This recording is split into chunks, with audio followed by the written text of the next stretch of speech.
And we are live. What's up, guys? Welcome to the FreshNFit podcast, man. We're here with the legend himself, Dan Bilzerian, man. Let's get into it. Let's go.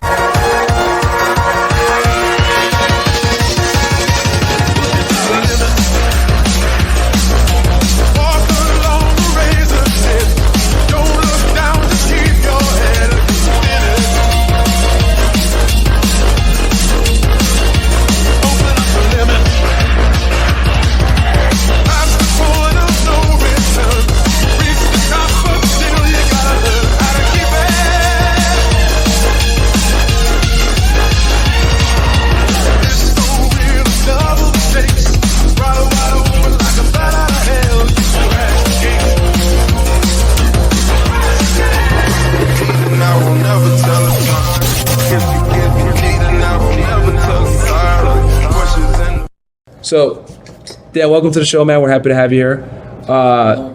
It has been. It has been, man. So we know who you are. I'm sure a bunch of people know who you are. But for those that may not be familiar with who you are, can you introduce yourself to the people? Shit. Usually somebody else does that. I don't know, man. I mean, it's a long story. I guess started with the poker and then kind of like transitioned into fucking around doing like more party stuff and a little acting, and then got away from that, and now kind of wrote the book and just been chilling. So I think when people look on Instagram, you know, they see the Playboy with a bunch of girls, awesome pictures, lifestyle, private jets, you know, parties, all this stuff. But they might not know the man behind the photos. So I was going to kind of take it back. So can you tell us a little bit about your upbringing? Yeah, I mean, it was kind of like rocky road, you know. Dad went to jail. Yeah. And he had money, but didn't really like spend money. But I was around it. Like my neighbors had it. I mean, my dad had it, but he didn't spend it. You know, he was like the guy that had the really nice house, but drove Jeeps and wore shitty clothes, didn't have a nice watch. But then, like, my next door neighbor had the Lamborghini and the hot chicks. Basically all the shit that I wanted, my neighbor had. You know, so I was exposed to it, but I didn't have it. And I think that probably, you know, shaped it a little bit. Where'd you grow up? Tampa? In Tampa, Florida. So I read in your book how when the FBI raided the house and it was like kind of like an overwhelming thing, and then you went back to school and people were like making fun of you about it. What kind of impact did that have on you? FBI raiding, that was when I was actually in the military. So my brother went through that. Okay. My grandmother was there and shit, but I wasn't there for that part. So my dad, like, he basically just, you know, took his fucking plane to jail and that was it. But I found out the day that he went. So he had an appeal, like a year to figure out if he was actually going to go. Yep. And he was like 100% sure he was going to win this appeal. Everybody else was fucking sure he was going to lose it. And so I told all the kids, like, no, my dad's not going to jail because that's what he was saying. But in the newspapers, you know, it says convicted, whatever. And then, like I said, the day I'm driving to school that he has to go to jail, he like tells me 5 minutes before I go to school. So that was pretty shitty. I remember that. And then I got kicked out of a few schools. I went to a lot of schools. It was like 7 schools, I think 5 years, something like that. What changed for you when that happened? Was it like a turning point where you were like, you know what, this is unfair, like I'm mad at the world? What was it like? I was young, man. I was like 11. It was just like a traumatic thing, but I wouldn't say it changed me. Okay. I think probably like the most pivotal moment was probably the military. You know, because that was like when I was first on my own, and kind of like you get a lot of like reality checks then. Got it. So I know like kids were talking smack and picking on. Did you get into any fights or beat any kids' asses for talking smack? Well, my first fight, I got my ass kicked. Like, that's always the best one. Yeah. You know, it's funny, man. I knew I was going to get my ass kicked. I was like 155. The kid was 210. Oh, yikes. Yeah, and I don't know. I just wanted to get it over with. And he actually like kind of was willing to squash it.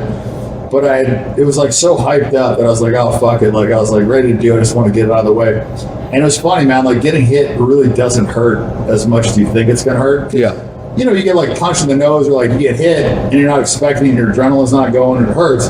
When you're in a fight, you don't really feel too much. So it was kind of like, I feel like it built some confidence even though I got my ass whipped, you know? It was like, yeah, it's just like nothing really to be scared of. I feel like kids nowadays don't even fucking get in fights anymore. It's not even like a thing. Well, you'll go to like prison now, like for life if you get in a fist fight. Yeah, I mean, maybe. I don't know. It's just a weird thing. Like, culture has changed. I guess everybody's like so worried everything's being caught. Like, when I was a kid, it was like, win some, you lose some, you get your ass kicked, not as big a deal. But now I guess it's like it's on the fucking internet. It's there forever. Nobody wants to be a fucking meme. So. Yeah, no one wants to end up on World Star. They'll fight with words online in comments rather than in real life. So take us through the military, man, because you actually went through SEAL training. Yeah. You tell us about that?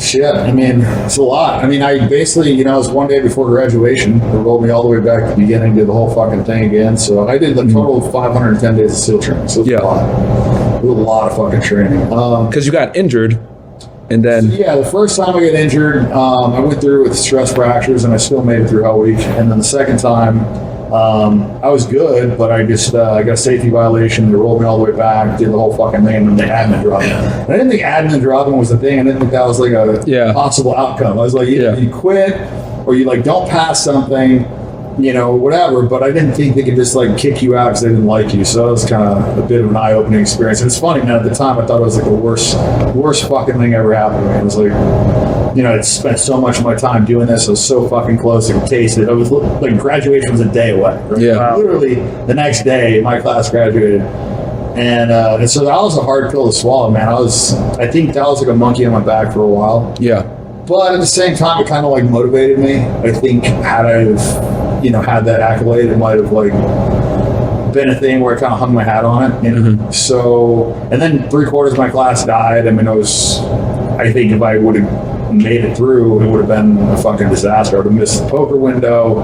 I probably wouldn't have got rich, and it would have just been like a total trajectory change. What year did you go through? I went in the military in 99, and I got out in 03, so I guess like 2000, 2002, or 2001 was when I spent the bulk of it. Okay, so did 9/11 happen at that point? Yeah, I was in training when 9/11 happened. Oh, damn. I'll never forget it, because like there was all the TV screens in the mess hall, and we were just eating, I think it was breakfast at the time, and you could see it, but you couldn't hear anything. Yep. There wasn't like any like audio or text or anything, so there was no context. You just see planes crashing in the fucking world, and it was just, and I remember the base just like shit got crazy. Like people were fucking rolling around like full combat loadouts, like Humvees with fucking machine gun turrets, snipers on the rooftop. Like it was just like went to ThreatCon Delta, so they're like checking everything. It was like basically like imminent like terrorist threat. Yep. Like ThreatCon Delta is like the highest threat condition you can be in. So it was like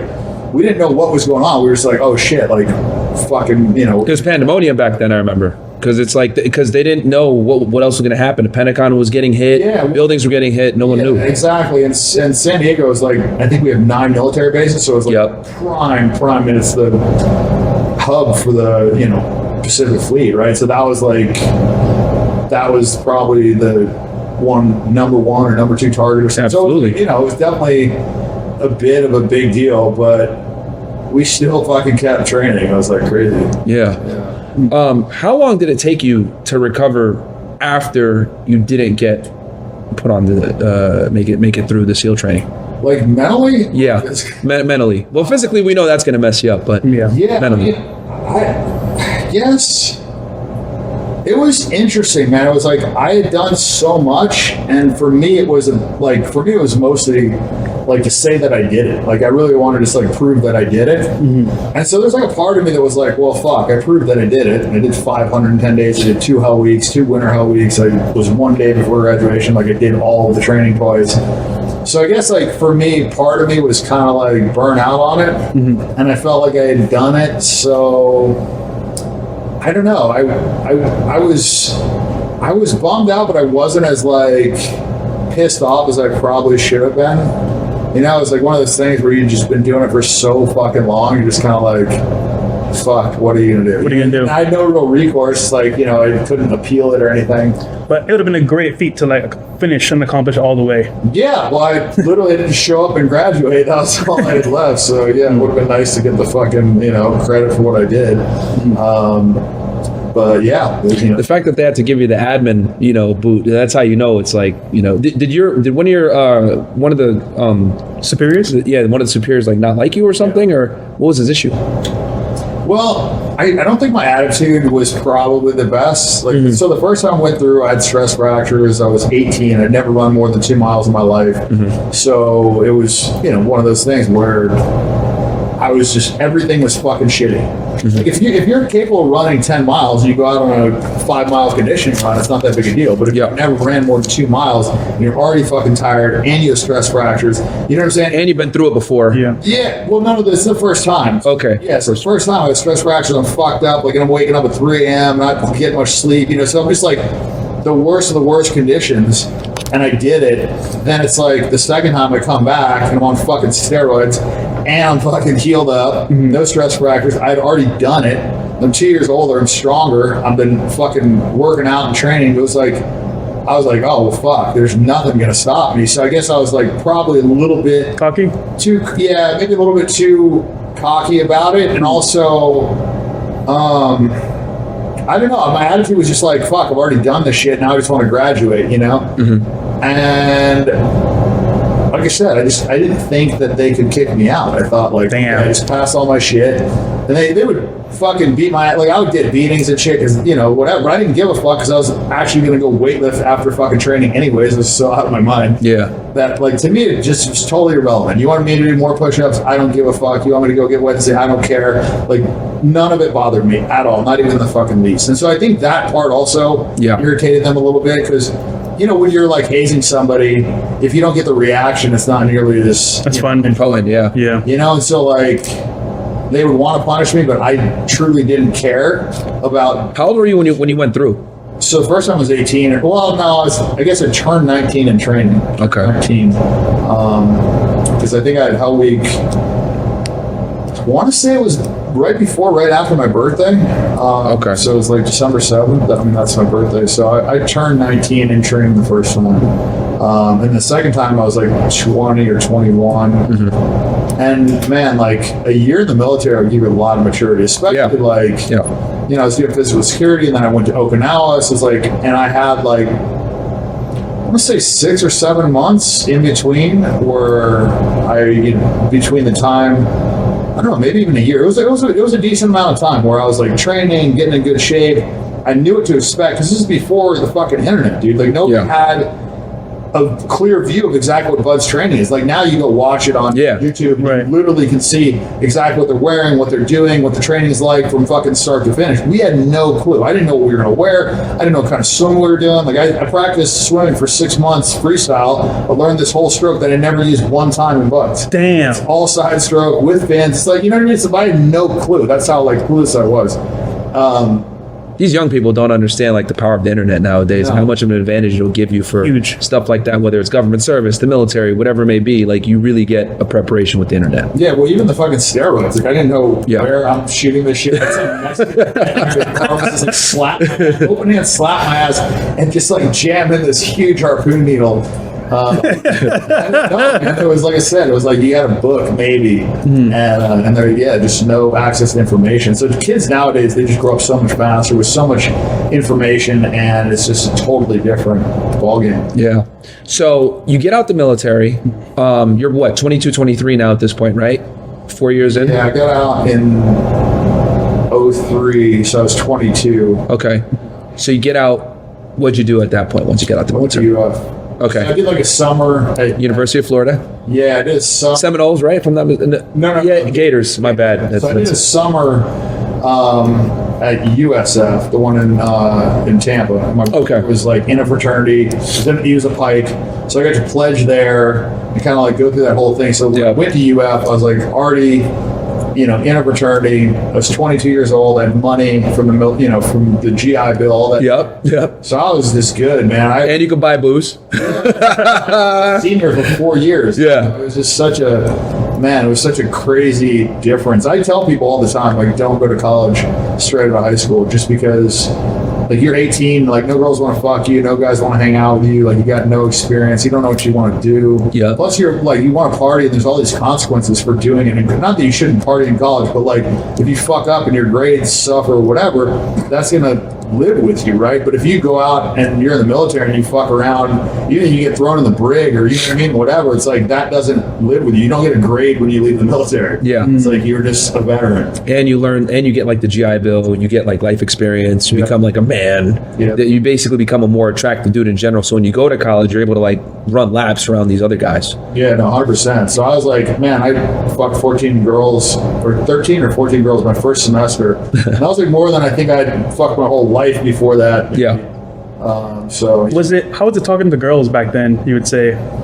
Well, I had this thing in high school where I would just like, I got nervous like talking to hot chicks, so I would just force myself to go up to every single girl and just talk to them. Well, it wasn't necessarily like hitting on them, it was having a conversation with them. And then, you know, sometimes it was hitting on them, sometimes it wasn't, whatever, but like, and you would get rejected, and then eventually you just wouldn't give a shit. It was, and I had learned this from a friend of mine, because he would go up to all these girls, I'm like, man, I can't believe this guy's just like going up to all these girls, and they'd reject him, and he wouldn't give a fuck, and he'd just keep doing it, and the dude, you know, ended up getting laid a lot. He got rejected a ton too, but at the end of the day, like, you know, the good-looking guy that goes up to 2 girls and, you know, fucks 2 girls is still fucking less girls than my buddy that goes up to 50 and fucks 3. Yeah. You know, so it's like, I think seeing somebody do it and get rejected so many times, you're like, you know what? If you can do it, I can do it as well. So that's powerful. it's like less hyped up. Yeah. You know, I think like when there's all this like pressure put on it, your friends are watching or whatever, you know, it's just like, yeah, I think that's a big mistake that guys just don't talk to girls in general. Now, They do. That's their biggest mistake. But the second biggest mistake would be like going up there with like a specific purpose, like, oh, I got to hit on this girl and I got to get her number and whatever, instead of just going up and having a conversation about. Enjoy it. So at this point, were you like reading any of like the books as far as like game books, you know, like the Mystery Method or whatever? Because in the early 2000s, this is like kind of when the PUA stuff started like picking up. So were you like a student of any of that stuff? We were talking about that on the phone today. The game, that's the only book that I read was the game. Okay. Neil Strauss? Yeah. But that was, you know, that was kind of like an eye opener a little bit to. Did you read it before or after college? I think I read it in college. In college. Okay. All right. I think I read it. Fuck, I don't remember when it came out. I want to say I read it in like 05. Okay. But that was like a big eye opener for me because it was just like concepts that I'd never thought about. Yeah. You know, like to me, it was like the move was just to go up, oh my God, I think you're beautiful. Can I buy you a drink? You know, Yeah. It's like this bullshit they tell you in Hollywood. But it's like, that's actually the worst possible thing that you could do. Absolutely. You're communicating a ton of interest. You're doing exactly what all these other fucking idiots did. The same. And, you know, and you're also just like putting yourself beneath her. You're like offering to do something for her. You know, it's like playing poker and showing your fucking hand. Yep. Right? It's like if you flip over your fucking hand, which is what you're doing, then it allows her to then, you know, react to that and decide whether or not you're good enough for her. Right? So the moment you hit on her, it's like all of a sudden in her mind, it's like, okay, is this guy good enough? Do I want this guy? Because he's clearly interested, right? But if you just go up to her and talk to her, then she might be wondering, like, does this guy like me? Like, whatever, you know, like, what, you know, all this shit. But it's just a different conversation than if you just go up and immediately communicate interest. And like I said, just like in poker, just flipping over your fucking hand. So you mentioned earlier that guys should, you know, don't go into college right away. And you went in after the military and you got 14 girls your first semester, which is pretty damn good for a guy that, you know, didn't necessarily study it or whatever right before. And high standards. And okay. Fucking the fat chicks. Okay. The whales. So for the young guys out there, I want to know, what did the military army with that gave you an advantage over the other guys that you were competing with on campus to get those same girls? I mean, fuck, man, you're 4 years older. It's not even close. It's like, I mean, they had, I think it was in this book, Outliers, but basically the people, they looked at a bunch of these basketball players and a bunch of them were born in January. And it was like, what's the correlation between all these people that were born in January being in the NBA? And it was because they basically almost had a full year of growth over the people that were born in like December, November, whatever.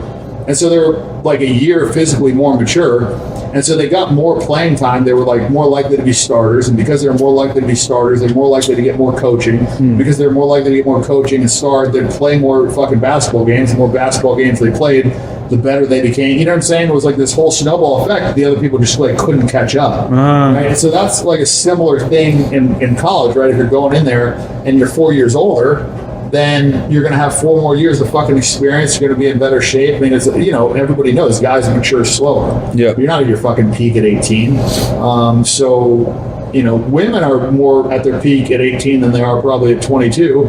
I mean, assuming they don't take care of themselves and they party too much, right? They always gain the freshman 15, all this stuff. So, like, it's actually like flip-flops. So the girls are the hot commodity as freshmen, and the men are the hot commodity as seniors. So it's like, for me, I just had 4 years of being a fucking senior. Yep. And girls like mature guys, older guys. Yeah, absolutely. So, yeah. And then not only that, I mean, life experience, being in the military in general, not being a pussy, like all these like discipline, being in better shape probably than all of your peers. And on top of that, you were in a fraternity as well. Yeah. Which was a huge advantage in college. That was kind of like where like my eyes opened to the setup, you know, which was basically like we would have these parties and we'd have all these fucking sororities come.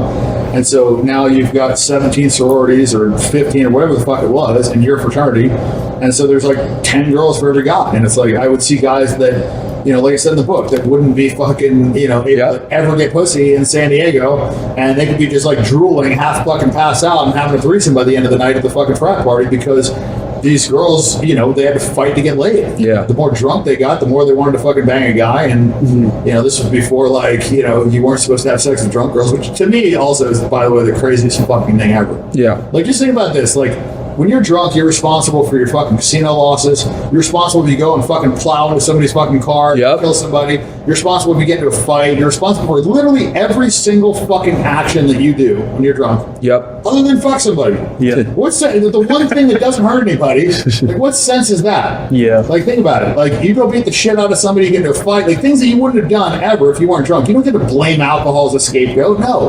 Like, you're fucking responsible. You had those drinks. Now, the exception is obviously like if somebody fucking drugs a girl or whatever. Yeah, obviously that's absolutely. But like, if the girl drinks by her own fucking accord and gets shit-faced and goes and fucks a guy who's also shit-faced, why on fucking earth is that the guy's fault? Like, you know, it's funny because we did a whole podcast, Rollo Tomasi, about this, about like rape culture being a myth. And one of the things, like, they say, oh, 1 in 5 women is, you know, a victim of sexual assault on the college campus, blah, blah, blah. But when you look at the actual studies that came from, what they found was when they basically called students and asked them, hey, did you ever drink and hook up with someone? Yeah, I did. They constituted that as sexual assault. Literally. If so both big. of them drank. So it's like ridiculous how it's like on only one party is at fault for that, but they don't hold the woman accountable as well. It's like technically y'all both sexually assaulted each other, but they only blame the guy. no, it's crazy. Yeah. And I'm like one of the few guys I think that's actually been fucking raped. Yeah. I actually put it in my book and took it out. But yeah, man, I was fucked up on G, and I took these 2 girls down to my room, and they went in, and I was like gonna smoke weed with them.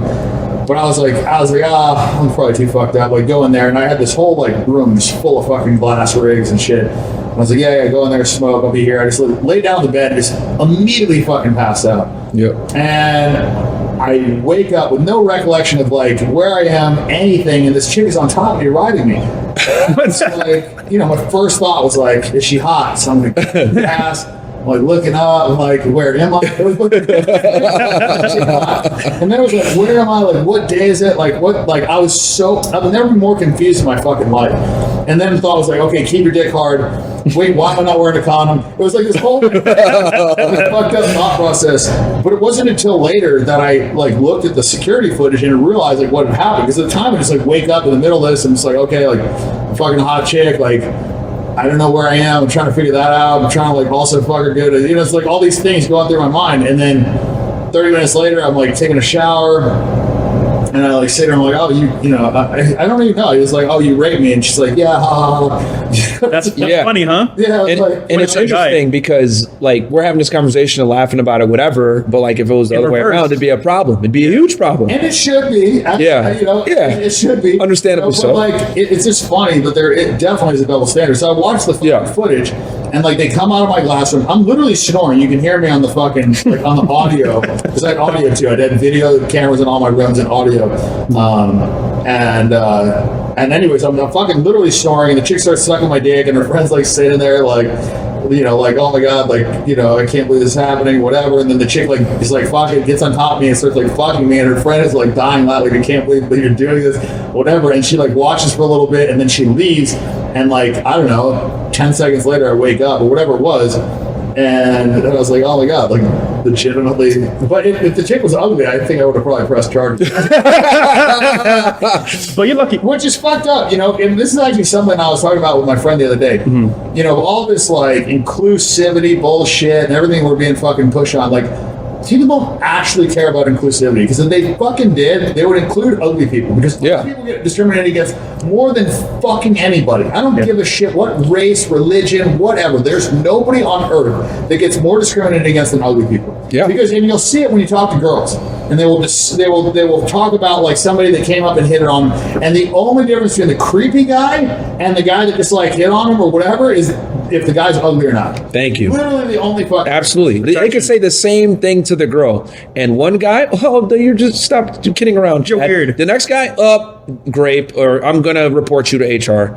It's like. It's so crazy. But, it's like funny because, being fat is like the one thing you can do something about. You can go fucking work out. You just less fucking food, right? Yeah. And so it's like, but they need to be included. But then the ugly people who have no fucking choice, it's not their fault, right? Like fat can be lazy, it can be not working out, it can be undisciplined with the fucking diet, it can be a million fucking things, right? Yeah.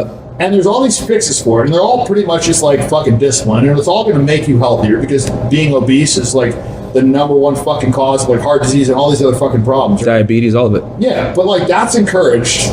We want to include these lazy people, but then the people that were just like born ugly, like fuck those motherfuckers. You know what I'm saying? Yeah. You can't fix 100%, man. But you're lucky because, like, for example, you might have been drinked, bro, like by that girl. You know what I mean? With the whole condom stuff. What is it? Like, remember the girl went on top of you, right? And like, she just rode you, whatever. What if you like bust inside of her? Oh, had a kid with you, bro? Like, I had worn a condom every time for like 3 years. Yeah. And so that was another thing in my thought process. Like, why am I not wearing a condom? Oh, like, That's crazy, bro. it smells good at least. So I was like, all these crazy things. I'm actually surprised I could even fuck this girl with all these crazy thoughts going through my head. And I remember those distinctly. I don't remember like, a lot of the other shit, but I remember distinctly like the thought train that like went through my head, which was like really crazy. Like, oh, is this girl hot? Like, where am I? And it was like in this order, And then it's like, why am I not wearing a condom? Oh, but her pussy smells okay. Yeah. Good to go. So you kill it in college, you graduate from college. What year did you graduate? Well, I don't know, like, killed it. So, I mean with the girls.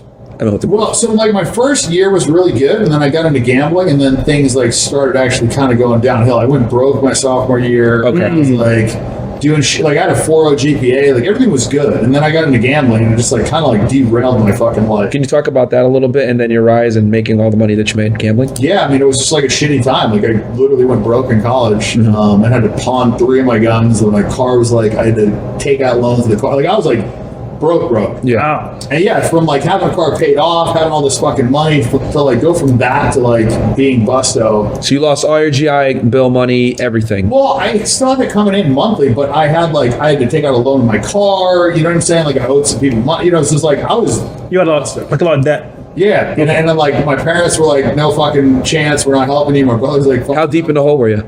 Not that deep, like not unrecoverably deep, but just like to where I had like no real like liquid capital. Like I exhausted all my like ability. Like I had to sell 3 of my guns. That was like a distinct like. What were they? Glocks? No, Sigs? like I sold the shitty ones, like 357 Magnum. Okay. They don't really like wheel guns. Yeah. I think it was shotgun, and there was like one other 9mm Beretta. I think was it. Okay, yeah.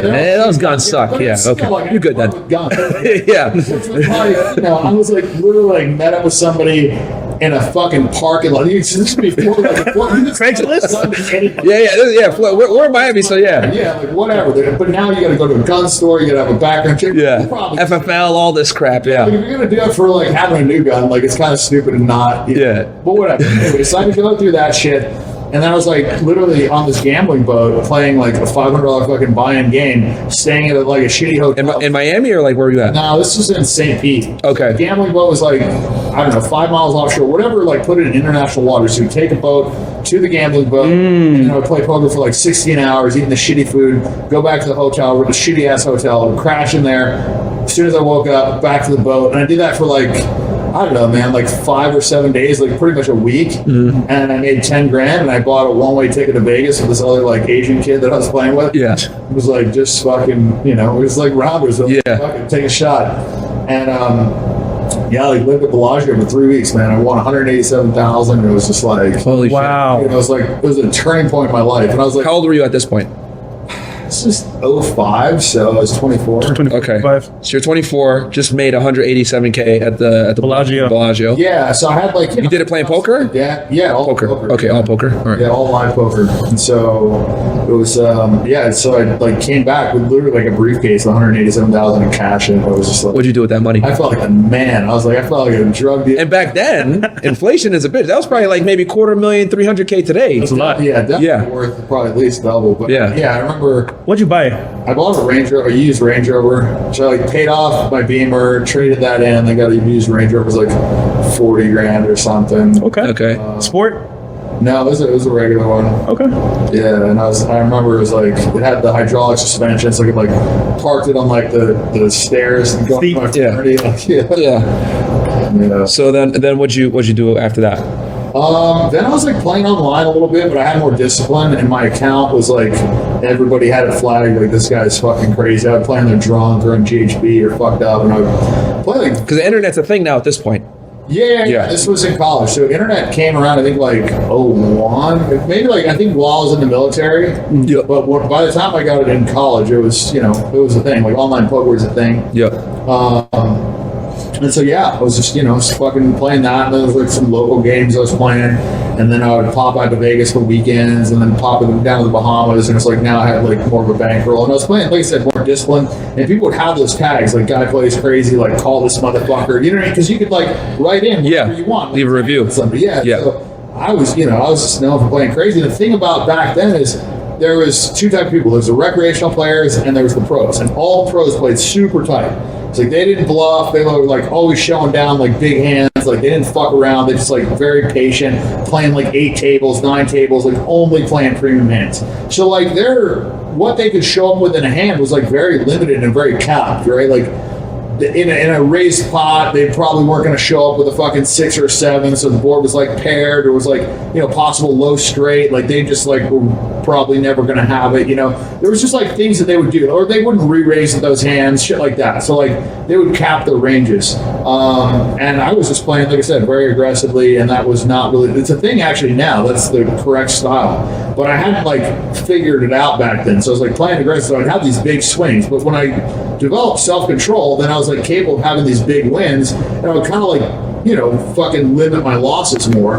And when you could play tight and get paid off on big hands, that's actually the lowest variance style of poker. Because like, okay, I'm gonna wait for a big hand, I'm gonna put my fucking money in. Like when you're bluffing, like some guy can just be like, you know what, fuck it, I don't believe this guy, or I'm just not gonna fold and just call you, and then you lose, Whereas when you wait for a good hand and just fucking bet the money and get paid off, that's very low variance. You just fucking collect the money, and if they don't call, well, you still win the pot. You know what I'm saying? So when I was able to kind of like tighten up and just play like that, but still have the image and people knowing that I was capable of putting my fucking stack into nothing, then I was able to like, get paid off. And that translated into the private games too, and the casino games, whatever. Like I had a reputation for playing pretty crazy, and I would come in there and I would raise a lot more hands than a normal pro ever would. And I had this background of like my people knew that my parents had money and shit, so they're like, oh, this fucking rich maniac, and I would just get crazy action. So I'd get games, so I'd get paid off at spots where like I wasn't supposed to get paid off in. I would like value bet my hands like a lot thinner. And so you had a bunch of like variables that, like in your favor, like people didn't think about back then, like people didn't really consider table image that much. Like people weren't,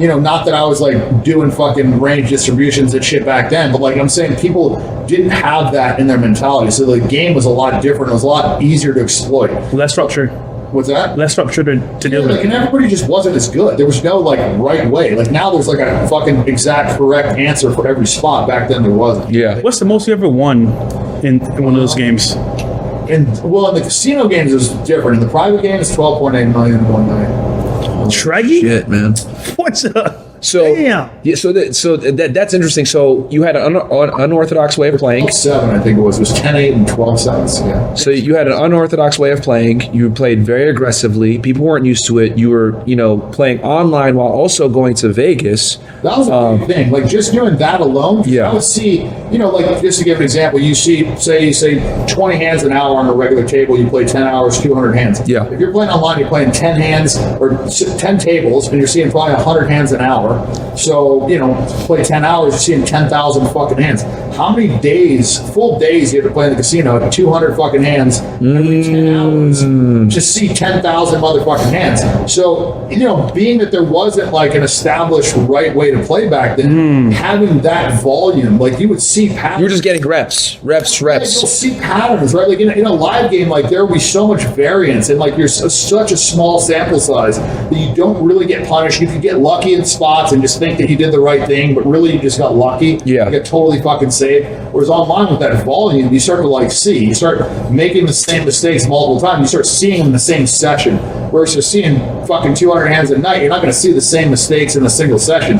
You might not see the same mistakes in a fucking month. You know what I mean? So it's like, yeah, just condensed volume. So this is something interesting because this is, you got a bunch of haters on you. Like, oh, he's not even that good at poker. I don't know how you made all this money, blah, blah, blah. And I'm really happy that we're like kind of hashing this out here because people don't understand, right? Because I'm 33. I'm a little younger than you. But I do remember what the internet was like. And, you go back to like 04, 05, people weren't using the internet, let alone using it to play poker for money.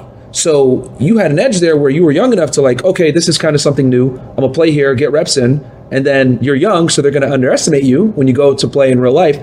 And they assume, okay, he's a rich kid, he has money, he doesn't know what he's doing. Let's go ahead and try to take him. And next thing you know, you're smacking the crap at him, and you have an unorthodox way of playing. So it's almost like the perfect storm from what you're describing. No, 100%. And that's why I say if I graduated in SEAL training, I would have missed that window. This was like Moneymaker won the World Series off of $25. The guy made like $1 million, and he's some fucking idiot with sunglasses with the fucking croquis on there, drinking a beer at the table. You know what I mean? Just like a fucking average Joe. And people see this guy and they're like, fuck, well, if he could do it, I can do it. You know what, dude? Now that you mention that, like when I was in high school, poker was all over ESPN, man. Yeah, like back in 04, 05, 06. Came out, it was like celebrities were playing, then all of a sudden they started publicizing the World Series of Poker, and it was a big thing, man. Like everybody wanted to get in it, and so you have to understand, like this was at a time when nobody really knew how to play right, and you have all this influx of traffic of all these fucking new players wanting to play. Online had just started. There's no real training programs, so the best you could hope for is like Doyle Brunson's super system. It's like you read a book of some fucking old time guy that made fucking most of his money probably like with a fucking friend, like marking cards and shit or whatever. Like back then there was like cheating was a lot more like socially acceptable part of the game. But yeah, man, it was just a very different time. And so because of that, because I had the table image and the backstory and whatever, I was able to get into these crazy games. And it wasn't that I was actually at the time, like if you ask people back then, like I was actually pretty good for back then. I wasn't like the best, but I was pretty good. Like now I wouldn't be fucking like nearly as good as these kids that are like studying the fucking solvers and the tables. You know what I mean? Like the game's evolved a lot, right? But back then I was definitely one of the best players, and I was also playing against some of the worst players. So it's like you combine like, even just a decent player playing against like guys that don't know. Like I remember I literally won a hand. It was like for $500,000 or $600,000 with a fucking casino like floor guy. I had to go out to the gift shop and get a fucking card which showed like poker hand rankings to tell this guy that my full house beat his flush. Like literally, like wow. We were arguing at the table. This guy legitimately didn't believe that a fucking full house beat a flush. Like it was craziness. That's what I'm saying. Like that would never fucking happen today, ever. Not even like the 1-3 game. And so yeah, it was just like it was a crazy time. And then I was playing on a site called Bodog where they had a sports book attached to it. So people would go, they'd go win a bunch of money in sports and then wander into the poker room and fucking dust off a bunch of money. So it was, fucking, great. It's funny. It wasn't until we had this conversation now that I'm like really like thinking like back then I remember being in high school and always seeing poker on ESPN thinking like, what the hell is this? But now it makes sense because like, yeah, it started to get super popular. People were playing, and that's what you mean when you say the golden era. People were making a lot of money back then. Yeah. And I could only imagine, right, like these OGs, right? They're like, oh, I'm an old school poker guy. I'm not going to go and play online. I'm going to just do it in real life. But, they miss experience. They miss reps. Someone like you comes in and is like, oh, no, I'm going to play online. I'm going to also play in person and then use it to your advantage, and you smack them. Yeah, no, the online kids came in and started smacking the old school guys for sure. I think there's a lesson here too because, for example, your failure, your letdowns itself kind of like made you say, you know what, damn, I failed in this area of life. However, it prepared you for what's coming next. So those letdowns kind of... Dude, I always say this, man, like your failures are your best fuel. Yeah. Like if you just succeed, like if you're just like the good-looking fucking quarterback in high school, that like everything fucking came easy. Like a lot of the times, those guys are like pumping gas 10 years down the line. You know what I mean? Like it's the people that have like hardships that work through those fucking hard times, that learn from those hard times, that learn from like all of their fucking stack of failures, that have like the fortitude to fucking stick it out to success. A lot of times, because like success doesn't always usually come without some fucking failures along the way. And it's just the difference between, somebody that, becomes successful and somebody that fails. A lot of times it's persistence, like just willing to continue to fucking fail and keep fucking going and get up and do it again and do it again. I mean, like boxers. I mean, I'm sure those guys get their asses kicked a ton of times before they go undefeated for fucking 20 fights. I'm sure like Mike Tyson got his ass kicked a bunch of times in the beginning. Same with Floyd, like if they just quit the first time they fucking lost, they probably would never fucking make it. It's like that with anything, and especially with poker. Poker's a fucking brutal one, man. Poker's one that like you can do everything perfectly. This is why I like never recommend this job to anybody. You can do everything perfectly and fucking go into work, bust your ass, and just lose money. Like most jobs, like if you fucking have a shitty week or whatever, like you still get your fucking salary. Yeah. You might not get your commission, whatever. But like you usually don't go fucking into work and lose millions of dollars. You know what I mean? Like unless you're a trader, those are the only guys that probably understand like the difficulty of being a poker player, because like managing your money when like your money is part of your fucking bankroll, right? Like that's not only is it what you're living on, but it's what you're like using to produce new income. So it's kind of like, and then try like having respect for money when you're playing fucking $10,000, $25,000 blinds. The blind is 25 grand. The opening raise 100,000 or 75,000. You know what I mean? Like wow. You're opening just to see a flop, just to see the first three cards. You got to put a Range Rover in the center. You know what I'm saying? Like it's just, it's hard to like value money. I mean, if I tipped a dealer 300,000, like it's hard to like have appreciation for money, value for money. It's hard to like put things in normal terms when you're gambling for millions of dollars. It's like it's hard for that not to jade you and fuck you up. Not to mention if you lose at the big stakes and you lose a lot, then to have to like go down to lower stakes and then play, that's like something that almost nobody can fucking do. And that's a good point. It's a rough living, man. Some guys just like never bump it up in stakes. They never want to take the shot, and so they're never successful. And then you have the flip side of that, which is the guys that take all the shots, but are just inevitably going to go broke. That's you need a pen?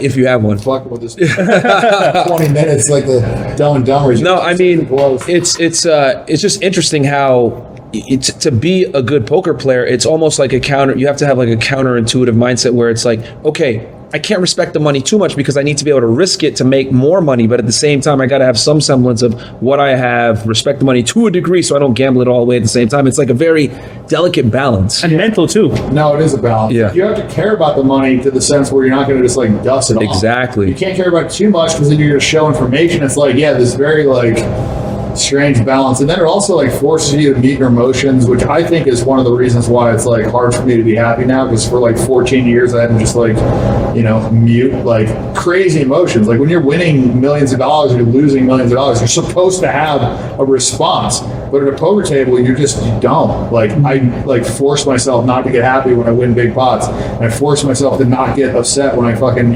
lose pots, because it's like you just want to just like, the more even keel you are, the less you're going to like negatively react in the game, right? Like if you're losing a bunch of money and you start chasing the money or playing more aggressively or whatever, then people call it opening up. When they open up a player, and then the guy fucking loses a crazy amount because now he's chasing the win, and what he's doing is more predictable because like now he's just raising too much, he's calling too much. It's like he's in there with weak cards because he's impatient, and so just not mentally being affected is it's difficult, but it's necessary. It's funny, you compared trading to poker, and I have friends that are millionaire traders, right? They don't make 100K in a day, 200K in a day, but they always say, for example, you're only as good as your last trade.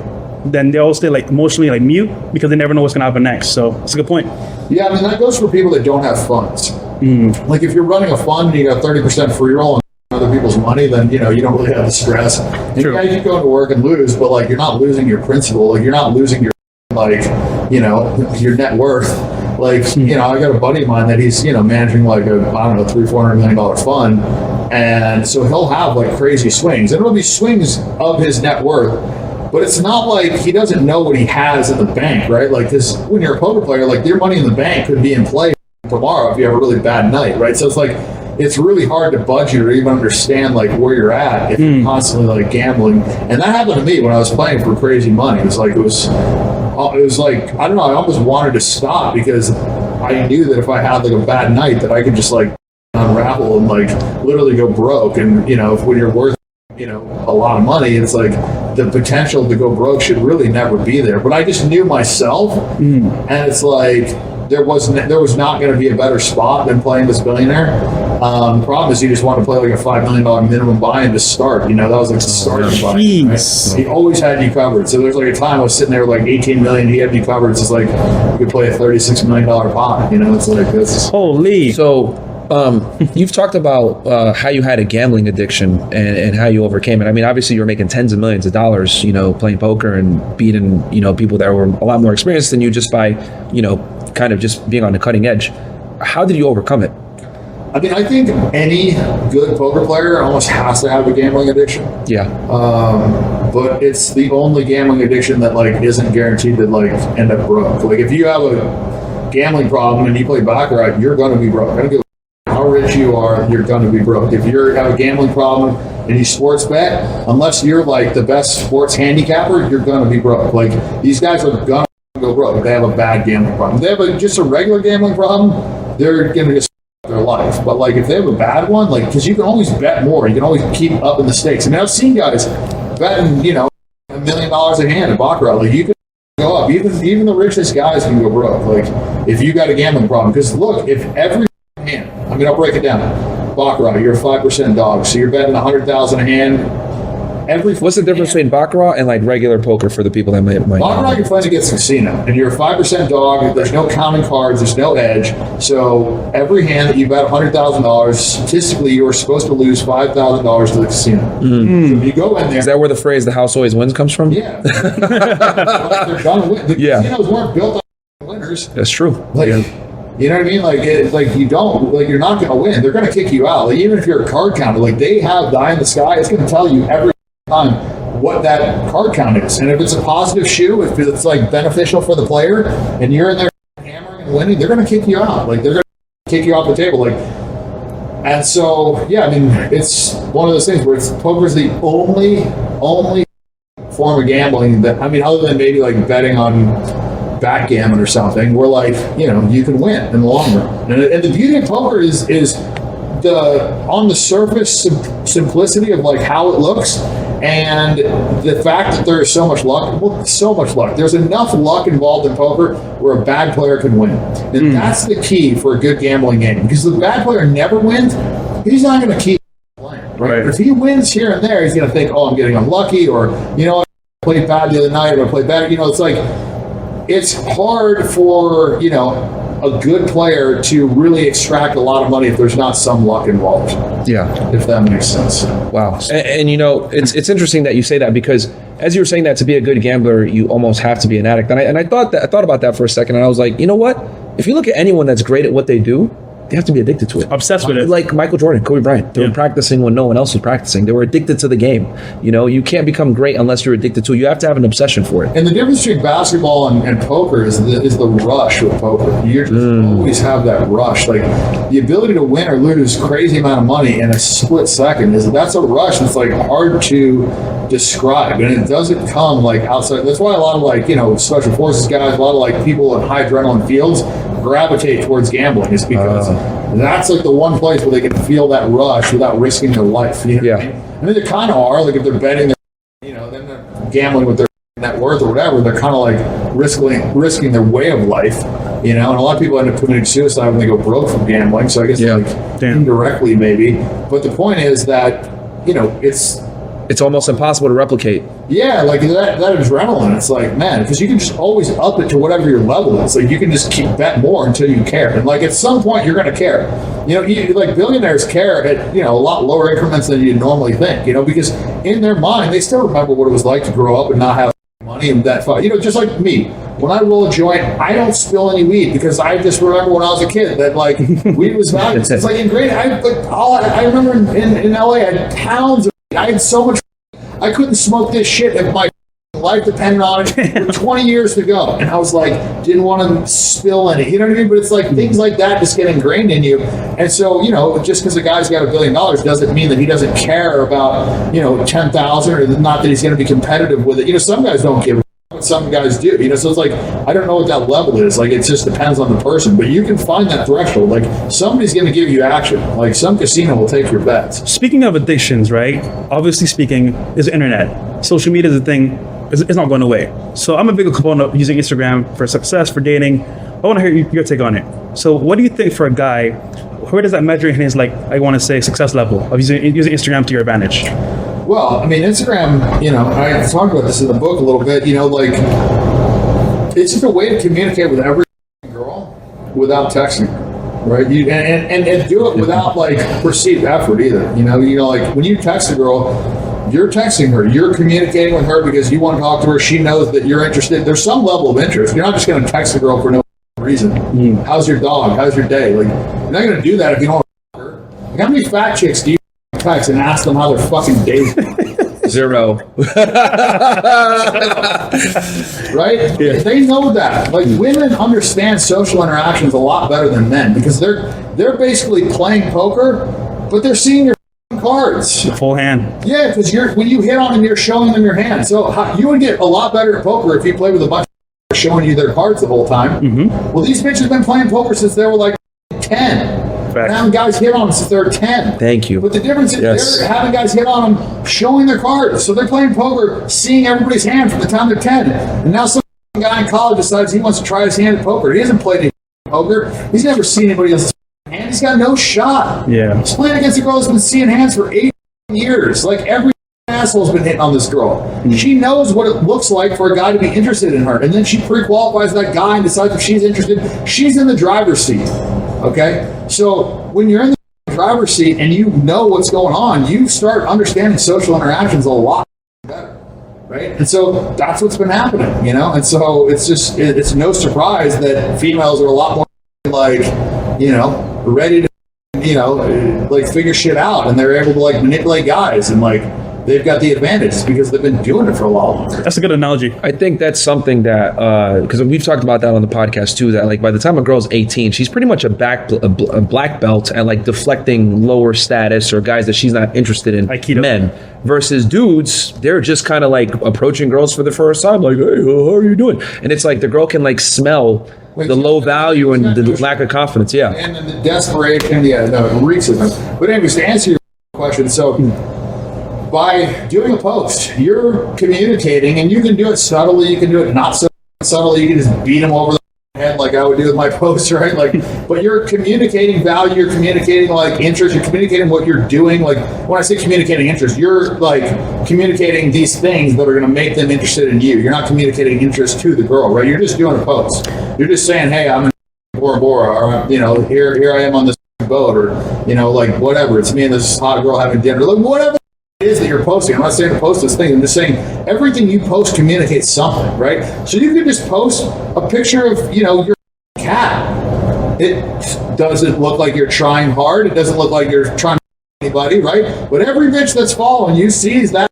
cat, and now she's thinking about you. He's so cute. You know, maybe she wants to hook up with you, maybe she doesn't. But either way, she's thinking about you because she's seen something and she's seen your name. She wouldn't have been thinking about you otherwise. So social media is a tool. You know what I mean? It's just like how you use that tool. And so to me, I recognized, you know, that it was a tool back in 2012. I recognized that it was a tool to brag. I recognized it was a tool to get laid. I recognized it was a tool to communicate, all these different things, right? And so what did I want to do? I wanted to get more pussy, and I wanted to get into better poker games.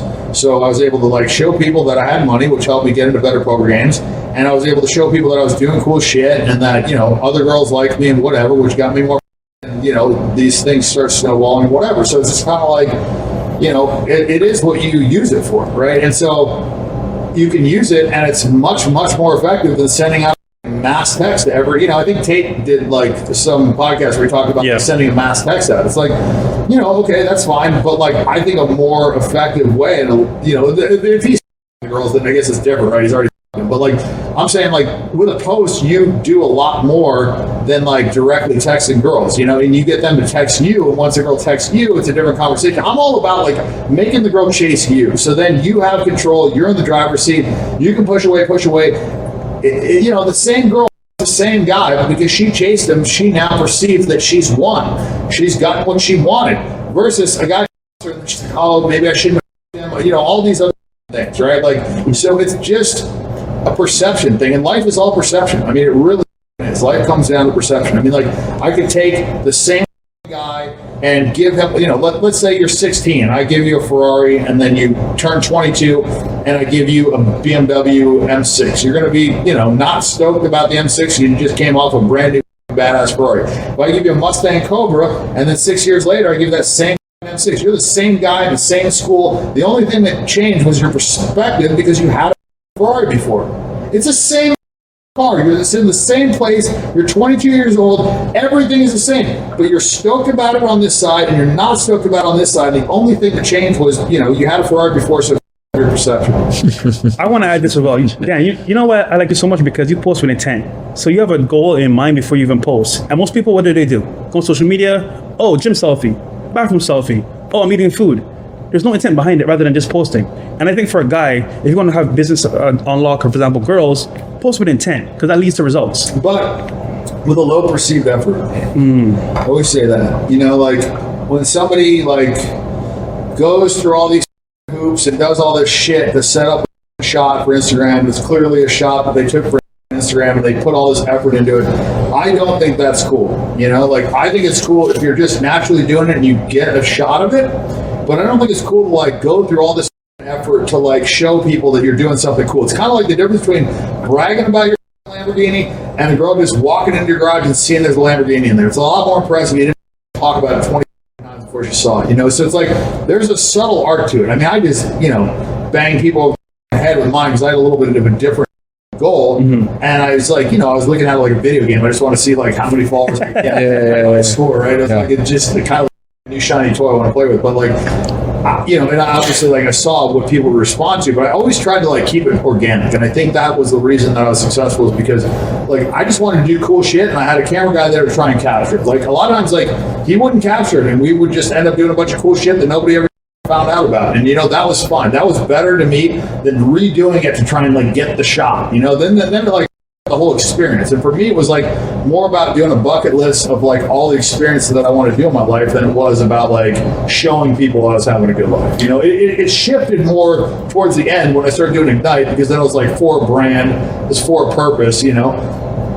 But the initial part of it was just like, man, we're going to do cool shit. We're going to capture what we can capture. But I can tell yours are candid. Most people try to copy your formula, but like it's like too forced. It's too like, oh, pose this way. Yours are candid shots if you're just living life. That's important. The key of it. It was like, okay, we're just going to go out on the yacht with 20 girls, and we're going to have fun. And I'm going to do G, and I'm going to get laid. And you know, if you get a cool shot, then cool. I mean, I was on a yacht. I spent $1 million for a yacht. I was on there with like, I don't even know. I think it was like 37 chicks, and they were like the hottest chicks in the world. And I think I only got like one picture of me riding a jet ski, and then like one of me like passed out on the couch with 3 chicks on me. And it was like I was on the whole yacht for like a week doing the most wildest shit ever. You know what I mean? Like having fun. And like we didn't capture a lot of it, but you know what? Like I still had a good time, and that was more important than like, you know, like, oh, you know, can we set up a shot here? You know, just like shit. You know, because I'll do crazy shit, and then like a lot of it, like we just don't even get a picture. You know. I always want to see what happens off camera, because I know that's way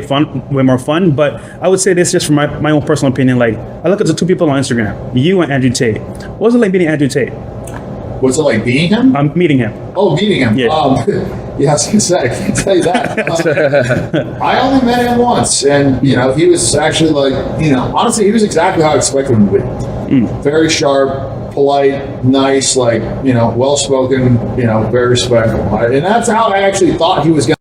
A lot of people would see him and expect him to be like a very different way, but like I've just met enough celebrities and seen enough like online persona or whatever, and I've seen a lot of his interviews. You know, like I saw his first Piers Morgan, and I saw his second one, and I like, you know, and I talked to him after the first one. I was like, you know, I'd just be a lot more combative if I were you. This guy's being an asshole. He's clearly trying to like get a gotcha moment, you know, and he's like not being your friend, and you're, you know, being too polite to this guy. Like call him out. He's virtue signaling. Tell him he's virtue virtue signaling, because that's exactly what he's doing. Tommy's a douchebag. Yep. You know, because he was. You know, so it's like, you know, the guy's acting like a jackass, Tommy's acting like a jackass. And the second time, I felt like it was night and day better, you know, because he was just like a lot more certain. And he went in there like a little bit more prepared, you know, and like Pierce is trying to do that. He's going to try and like, you know, sabotage. He's got his whole team looking at everything he's done for the last 10 years. And I would have said that to him. I'm like, listen, you know, it's real easy for you to sit here on your TV show that you're editing and try and like, you know, point out all the mistakes that I've made for the past 10 years. I guarantee you haven't been so perfect. Like, I trust the guys that lead with their worst. That's what I do. I lead with my worst shit. I don't try and convince you that I'm a great guy. Like, I may do good shit, but I'm not bragging about it. I worry about the guys that are bragging about all the good shit that hide all the bad shit, because those are the scumbags. Yeah. Those are the guys you got to watch out for. Like, I guarantee Pierce got a closet Skeleton. skeletons. Yep. I promise you. Not me. I'm not worried about shit.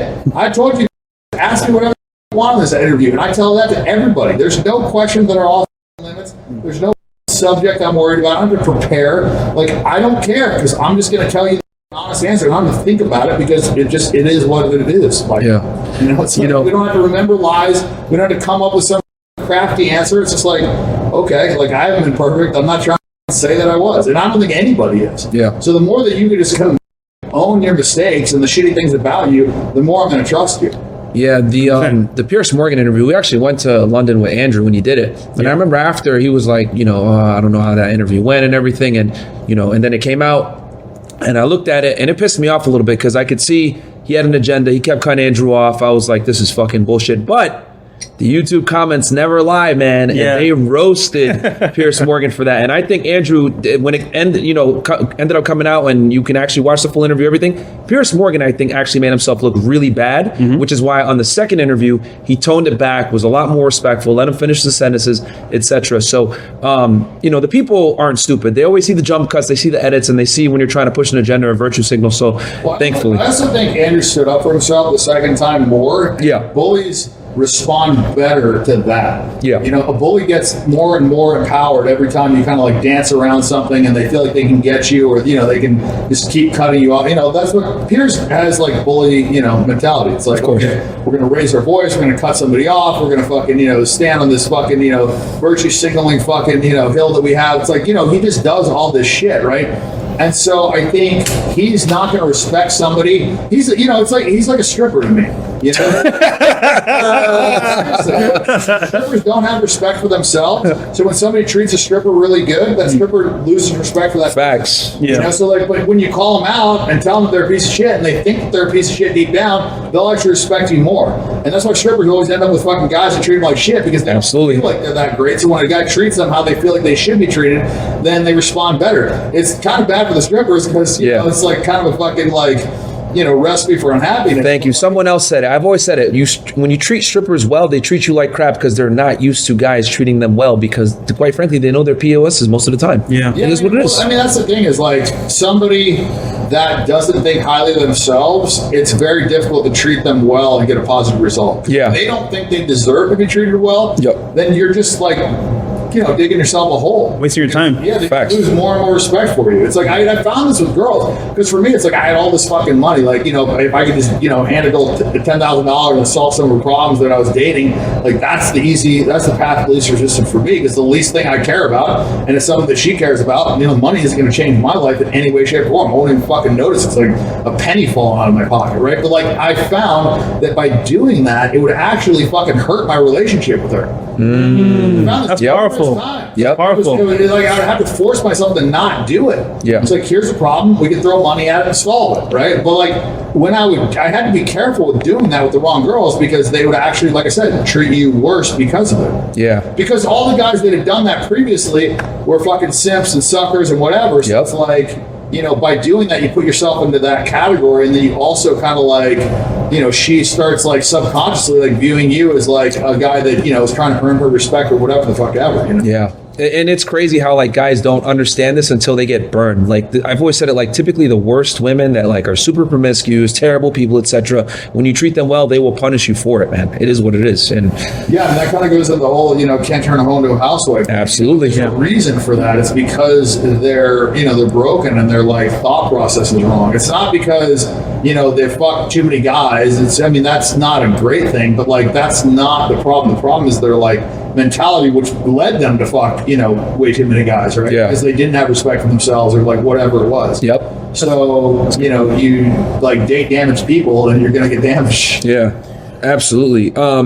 So you got almost 40 million followers on Instagram at this point, I would say, right? 33? Okay. So I got like 15 on Facebook. I got, this Twitter. I think combined it's like 55 or 60. Okay. So, well, either way, I would consider you the king of IG when it comes to like leveraging it to get girls.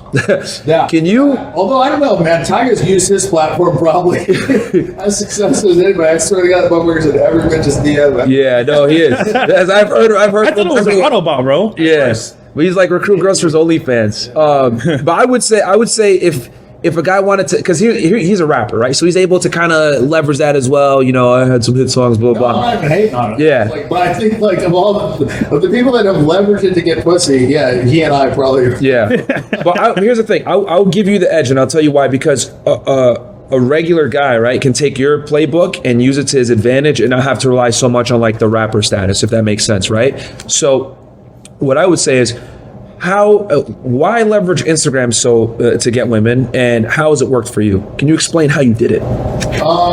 Well, mine was a bit of a different playbook. Not everybody could just like take a page out of mine, because mine was like very specific. I made a bunch of money playing poker, and I wanted to do like a bucket list of all the things that I wanted to do when I was younger, and I did that, and I tried to capture it as best I could, right? And so mine was kind of like, I don't know, man, like the rise to the fucking top. Like it's almost like when a band guy gets famous, like that rise is more interesting than like following him when he's famous. I think that's why like Entourage was so interesting. It's like people want to watch like that journey, and so this was kind of like a look in. And when I started posting, I wasn't famous, so it's like as I was doing more and more, I got more and more famous, and so like crazier things started happening because of that.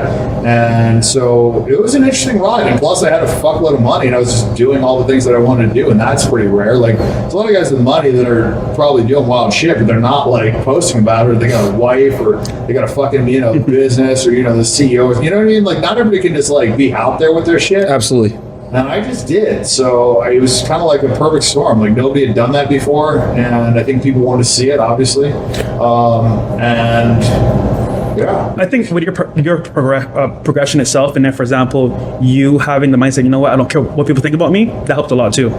You have to, man. Like if you get fucking beaten up by the comments, it's gonna drive you crazy. Like, Yeah. you literally kill yourself. Yeah. Because there's always gonna be somebody like talking shit. I don't give a fuck who you are. Like there's nobody that doesn't have people talking shit. Because like people are not that happy, Yeah. Like, and I think it's like getting worse, and it got worse over COVID and whatever. Like people are genuinely miserable, and because of social media, people like hate their lives more than they ever did before. Because now, I was talking about this with my friend on the phone earlier. It's like everybody's comparing themselves with the fucking upper echelon. There's always going to be a fucking dude with more money, that's taller, that has a bigger dick, that's more famous, that's fucking, whatever the fuck ever, whatever your superficial fucking measurement is. There's going to be somebody that's going to beat you. And now everybody in every one of those categories is fucking on the internet, and everybody's comparing this to this, and it's like, it's creating these women that have this fucking absolutely crazy skewed idea of what they deserve. Like what these fucking sixes think they deserve is mind-boggling to me. Because if you take that six and fucking bring her back 20 years and stick her in fucking Idaho, she would think that she maybe deserved the third son of the fucking farmer with the fucked up haircut. You know what I mean? Like maybe if she was lucky, and she'd be happy if that motherfucker brought her to Denny's. Now she wants a dude that's fucking 6'2", making fucking 7 figures a year. And not only does she want that, she thinks that she deserves that. And one day, one of these fucking guys is gonna get drunk and accidentally fuck this girl, and then she's gonna compare every single guy that she dates from that point on to that dude, and she's never gonna be happy. Yeah. She's gonna end up in one of these relationships that I see every fucking day, which is with a guy that she treats like shit, that guy thinks he's never gonna get better than her because he's been conditioned with this the fact that he just hasn't been getting any pussy, right? And she is like comparing him to this other guy, so she's like legitimately believes that this guy doesn't deserve it. And so like, both of them are not going to be happy. The problem is this is like a formula for like everybody being miserable, and that's what you have today. It's like, did you know that from 2008 to 2018, like the amount of guys under 30 that have had sex has like gone down like 3x? Yeah. Almost 3 times. 1 in 3 men now between 18 to 30 is a virgin or has had sex. It's literally tripled like the amount of guys that aren't getting laid. Yeah. Fucking crazy, Yeah. dude. And that was till 2018. I guarantee after 2018, It's gotten worse. Way worse. With COVID, with this OnlyFans bullshit, you know, with all this stuff. It's like, it's crazy. Bro, don't fucking DeMarco, man. bro. Because We say all the time on the podcast. we talk bro. about this on the pod, bro, All the time. when we bring girls on. And I'm really glad that we can have this discussion with you, because here's the thing. You're the one fucking these girls. Let's keep it 1,000, Dan. You're the one fucking these girls. You're the one that the girls are cheating on their boyfriend with. You're the one where they're traveling to California to go see that guy or whatever. You're the guy, or Vegas. So I know, because I've seen it. I've Yeah. been on the other side. That's why I never want to be on the fucking wrong side. Man, it's like, fuck. I feel I honestly, I stopped fucking girls that had boyfriends. I just like felt bad about it. Like in college, I did. I didn't care. But then when I feel like when it got to a point where like they might not have cheated if it wasn't for me, then I felt like a responsibility to like not ruin relationships. You know, before I was just like, well, shit, if she'd fuck me, she'd fuck anybody. yeah. Whatever, you know, like the sooner he finds out she's a whore, the better. But like now it's a little different. And so, yeah, I try not to do that. That's a good man. I'm not always successful, but I try, you know. And I want to say this too, Dan, because what you just said is literally spot on. Because you know, we bring girls on the show, we talk with them, we ask them, you know, what do you want in a man, etc. And all these guys, all these girls describe a guy in the top 1%, man. And it's because they fucked an athlete before, they fucked a guy like you, they fucked a rapper here, celeb here, whatever, actor here, whatever it is. Like, and it's a girl that's like average, maybe a little bit above average, 5, 6, 7 at the best, and they think I deserve this guy. And not only do I deserve him for sex, but I deserve him for a relationship. And it totally skews their standards. It's like that guy's never going to date her. He'll fuck her maybe. Yeah. You know what I'm saying? But the problem is he's still like, she's still got his phone number. Bam. You know what I'm saying? It's just like now, like 10 years down the line, like she still might hit him up. You know what I mean? It's just like, that's one of the problems with these girls that have fucked, you know, like 100, 200 guys. It's like, they've still got all those guys' numbers. You know what I mean? So it's like the likelihood that they cheat when they have all these, like, because I've fucked tons of girls that I'm one of these guys and I'll like repeat. I don't back. care. Like, Yeah. I'll have forgotten what it's like to fuck this chick 2 years later. Yeah. I'm fucking a new chick. What do I care? Like, Yeah. whatever. So, for me, as long as there's been like a period that's passed, it's like fucking a new chick almost. I don't care. So like I'll go back all the time. Like I don't care. And so there's plenty of guys, but the problem is when these girls have this like Rolodex, all these exes that they can hit up, it's like, man, that's kind of like, it makes it so much more likely for them to cheat. It's also a guy that they've already fucked, so they don't even count it as like a number, you know? I got a Could you question for you, imagine- Dan. Oh, go ahead. Could you imagine the guy that she's dating that doesn't have a clue what's happening? Like she has like, for example, maybe Tiger in there, maybe you, maybe, I don't know, a Tiger Woods. And it's like, hold on a second here. The guy she's dating is a regular guy, going to work every day, busting his ass for her, comes home and like, oh babe, I'm going on a girl's trip. She's coming to see you. Bro. He has no idea. It's horrible. This happens Dude. so many fucking times. I've seen it so, like, the most fucked up shit you could imagine. Like, I mean, bro, there's this. You got a story? I could tell you so many goddamn stories. I mean, like, One story. all right, there's this girl. Let's see. Oh, all right, here's one. She shows up at my house, and her boyfriend drops her off, and she's like, "Oh yeah, like, you know, it's actually she's coming there for a shoot for. It's not. She's coming there for a shoot. My buddy BJ Baldwin, he was doing something for like Recoil. He's an off-road truck racer, whatever. He needed a sponsor, and he needed some models. So it's like, yeah, no problem. We can bring some out. So she was one of the girls. Before we even like got to Vegas, we're flying from LA to Vegas, she was already like naked on the plane. There was like a picture taken that was posted on Instagram before we even landed, right? The boyfriend's already seen her fucking topless on my fucking plane, this and that. And we're like, we get to my place in Vegas and we're like having lunch. She's like, oh, like I want to watch you fuck another girl. I was like, okay, like after lunch, you know. So like after lunch, I'm like fucking this chick and she's watching. She's like, oh, I want you to come in my face. And I was like, okay, cool, fucking this chick. And then she's like, yeah, like don't forget, like I want you to come in my face. And I was like, okay. And the third time, I was like, bitch, don't worry, I'm gonna come in your face. I was like, what are you talking about? So you know, anyways, fucking come in the bitch's face. She's happy. Go upstairs, whatever. have some cereal. She fucking blocks the dude because he's been like blowing up her phone. She blocks him. Oh, and it gets crazier. So then that night, I think I ended up fucking her that night or whatever, but the phone's still blocked. The next day, she's like talking shit about this guy. She's like showing all the fucking missed calls, all this shit, like at breakfast. And then she like unblocks him and leaves him a voice note like, hey, have you walked our dogs? Like, wow. This motherfucker doesn't like return it. It's like, hey, have you like walked their dogs or whatever? Like, and then like I've seen them like getting banged and like talking to their boyfriend while they're getting fucked. I've seen them like yelling at their boyfriend after they just got fucked for liking the girl's picture on Instagram. Like, Yeah. you could not even fucking make up in your mind. Like I've seen, you know. And then, anyways, so this bitch. She then, I don't even know. I think I even like fucked her in the ass, all this crazy shit. We're going home, and she texts, and she's like, "Oh, I want you to fuck me again." I'm like, "Okay, fine." She like, and then she's like, "I'm just gonna tell my boyfriend that the plane's delayed." I was like, "Okay." And then, but her boyfriend's texting my assistant, and my assistant's like, "Oh, you know, we're on the runway." and this girl's like, texting, I don't understand. Like, how does he know? And I'm like, and I realized, like, hey, retard, stop fucking, you know, I throw a pillow at him, just stop fucking texting people, you know what I mean? Like, Yeah. And then he stopped, and then we end up going to my house, and like, he literally sends her a picture of like my car going into my fucking driveway, and then she still like, he sees the picture, it still fucks me for like 40 minutes, like insists that I come on her face, and then fucking goes and, you know, probably kisses the boyfriend. Yeah. And 3 weeks later, I'm on a yacht in Italy. The bitch hits me up, and she's like, hey, like, you know, I see her in Italy, like, I'm out here, like, I want to come meet you. I was like, well, we're on a boat. And she's like, oh, well, I can helicopter out of the boat. And I'm like, you know, we don't got a helipad. She's like, oh, is it a small boat? I'm like, it's like 175 people. We ain't got no helipad. Like, what the fuck? I don't even know How the fuck is she in Italy? What the She's fuck? with her fiance. Oh, the dude, the same dude? The same dude. What the fuck? It gets even worse, bro. So then, So he actually proposed to this hoe? right after this, I'm like, no, you can't. You don't got no helipad. She's like, oh, it's a small, but you know, this whole fucking stupid thing. I'm like, no, bitch. And then don't see her. But then like a week, you know, like 4 days later, like that week or whatever, she posts a picture of like this big ass engagement ring that this fucking guy gave her. You know, she's not even the family. Bro. She's gonna like leave to go fuck me. I'm telling you, it's like the crazy shit. I mean, you remember the story in there where the chicks were sucking my dick and the boyfriend followed me to the boat and like he's like, I can't go to my fucking like house. She's got my key and the securities, and I'm like, tell the security, like, they don't even speak no English. They like suck my dick on the ride over, not even talking in English. All the girls in the fucking like van are like laughing and watching this shit. My buddy Bill's in the front seat with his girlfriend, like, what the fuck? Anyways, they're like, tell the security we're not leaving until he fucks us. Like this whole crazy thing. Like, and this is like, they live it. I'm telling you, dude, like, Dan, you must have trust issues, bro. You must. yeah, You must, bro.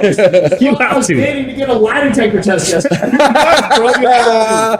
Bro, dude, I've always said it. When girls Yeah. have leverage in a relationship, they're fucking terrible people. Like, I mean, people can go ahead and call me an asshole, whatever it may be. But when a girl is running a relationship and she's, you know, hounding you or giving you a headache or whatever, bro, they do shiesty shit like that. And here's the problem that guys don't understand. Like, when your girl cheats on you, it's with evil intent because it's emotional for them. You know, it's not the same as you fucking another chick. Well, so it's like worse too. Like, I think a lot of these girls get off on doing shit they're not supposed to do. Yeah. Too. Yeah. So it's like they won't just cheat on their boyfriend. They'll get fucked in the ass and then suck your dick and then, like, you know what I'm saying? Like, do the most wildest shit. they'll do all the shit they won't do with him, with you. Motherfucker hasn't been fucked in the ass in 3 years. You know what I mean? And Yeah. they'll just do it with you first rip. You know, like, and just crazy shit. I just don't understand it. It's like. Yeah, their mentality's fucked up, but they definitely get off on doing shit they're not supposed to do. Because, like I said, they'll do shit specifically fucked, like that's like super fucked up just to get off on doing it. You know what I mean? Like, they'll fuck you while the boyfriend's like waiting to pick them Yeah. up. Like, just, you know. So Dan, we need your help, brother. What if I'm the average guy that's being cheated on? How do I stop it from happening? I mean, there's so much to it, man. Like a big piece of this is like how you set the foundation of your relationship. And this is why I tell people it's like very important to get girls to chase you, because when you're chasing a girl, then like when she gets you, she doesn't know if she wants to keep you, if you're good enough or this or that. Whereas if she's been chasing you and you finally decide to date her, she's just like happy to be dating you. So it's very different, man. Like, I'm telling you, like, it doesn't sound that important, but it is important to like have the foundation of the relationship, like where you're not needy. And too many of these guys are like super needy, and they come into the relationship as being needy. And in order to be in a good relationship, like period, guy or girl, you have to not need anything from that relationship. You have to be happy in homeostasis by yourself, like with nobody, or either that or have a bunch of fucking options where if she doesn't fucking act right, you got 3 bitches waiting. Whatever the case is, you have to not need it, right? And then if you hang out with her, it's because you want to hang out with her, not because you need a companion, because you're lonely or whatever the fuck ever, right? Like, and so I think that's a big part of it. So like the whole like setup and framework and foundation of this has to be right. And in that relationship, you have to act right too. Like you can't put up with a bunch of shit. You can't let her get away with a bunch of shit, because if she gets away with a bunch of shit, she's going to lose respect for you along the road. And this is another situation where neither person's happy. The fucking girl that's been like treating the guy like shit isn't happier. She has less respect for this guy.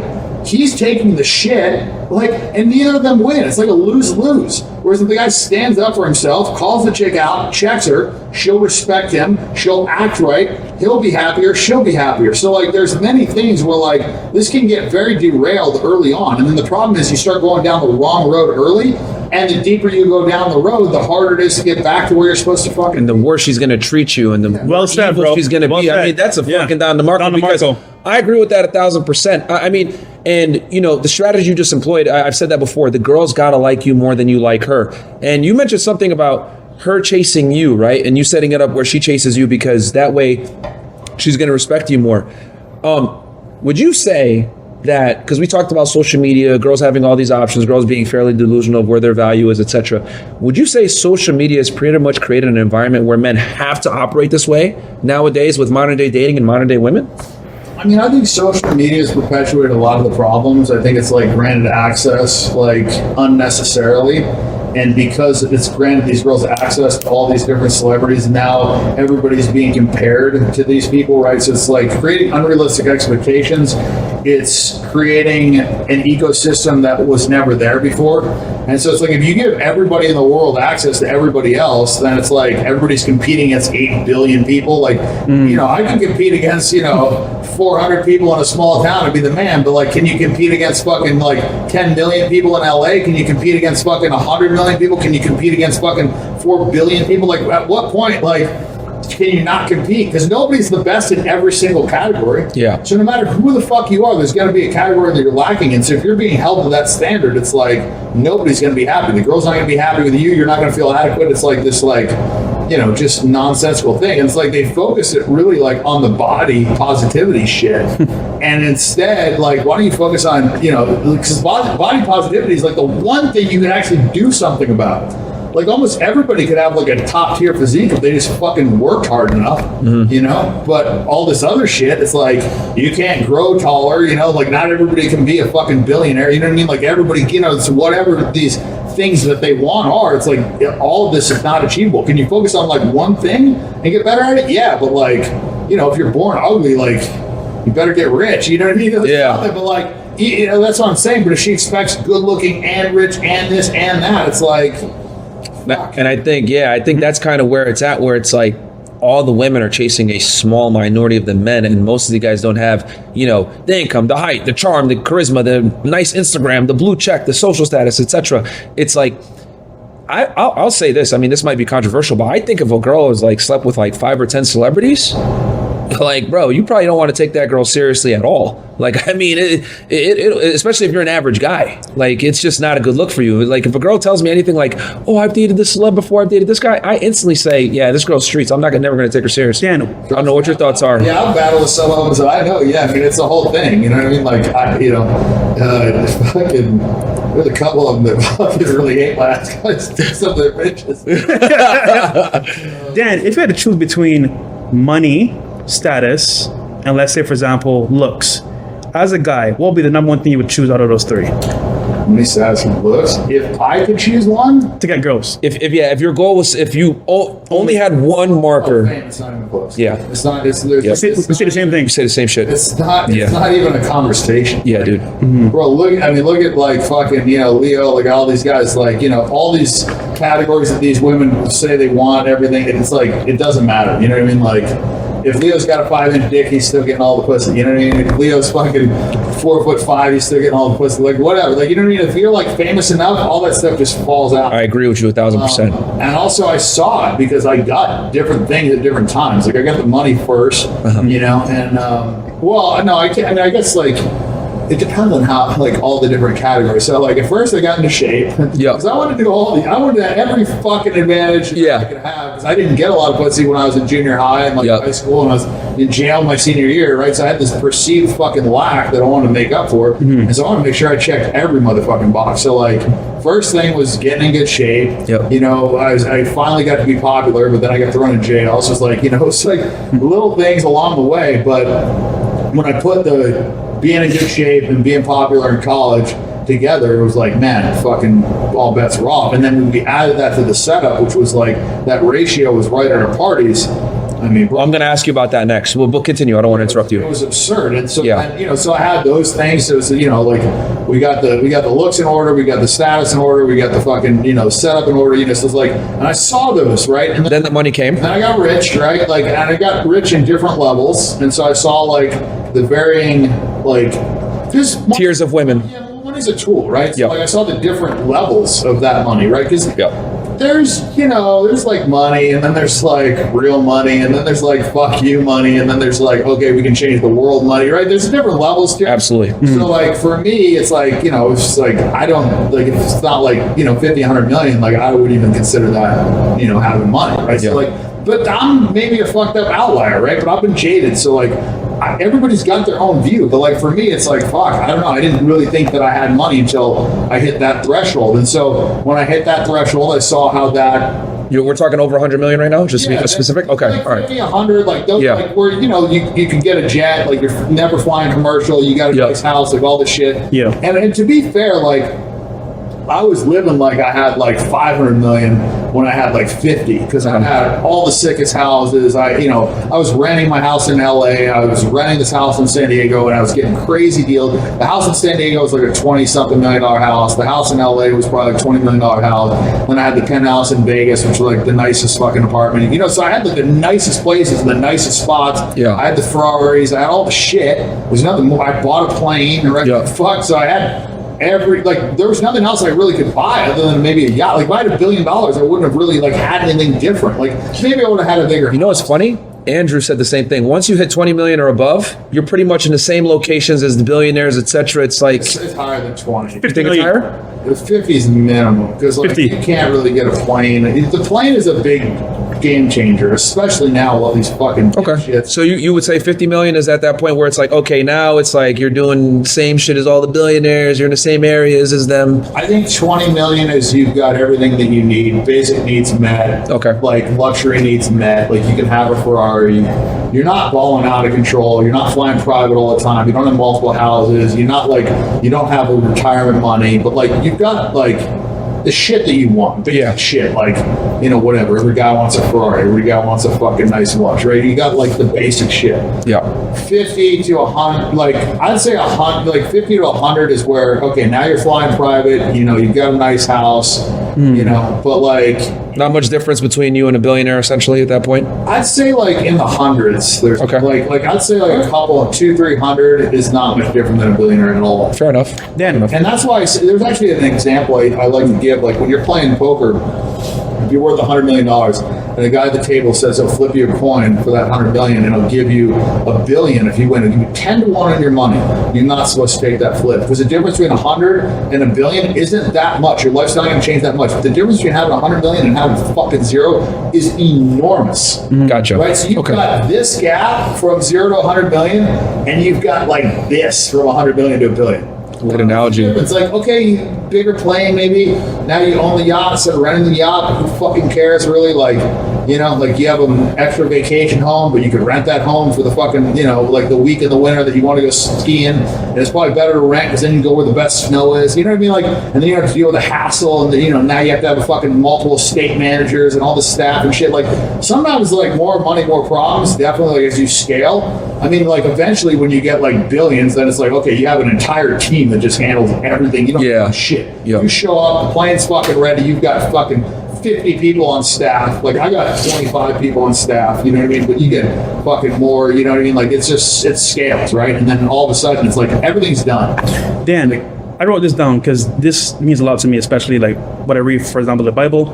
So to me, you remind me of the modern day King Solomon, right? So after having all this success and lifestyle, what's one thing you learned about life that you think that most guys will never learn having your success? Remind me of the King Solomon story.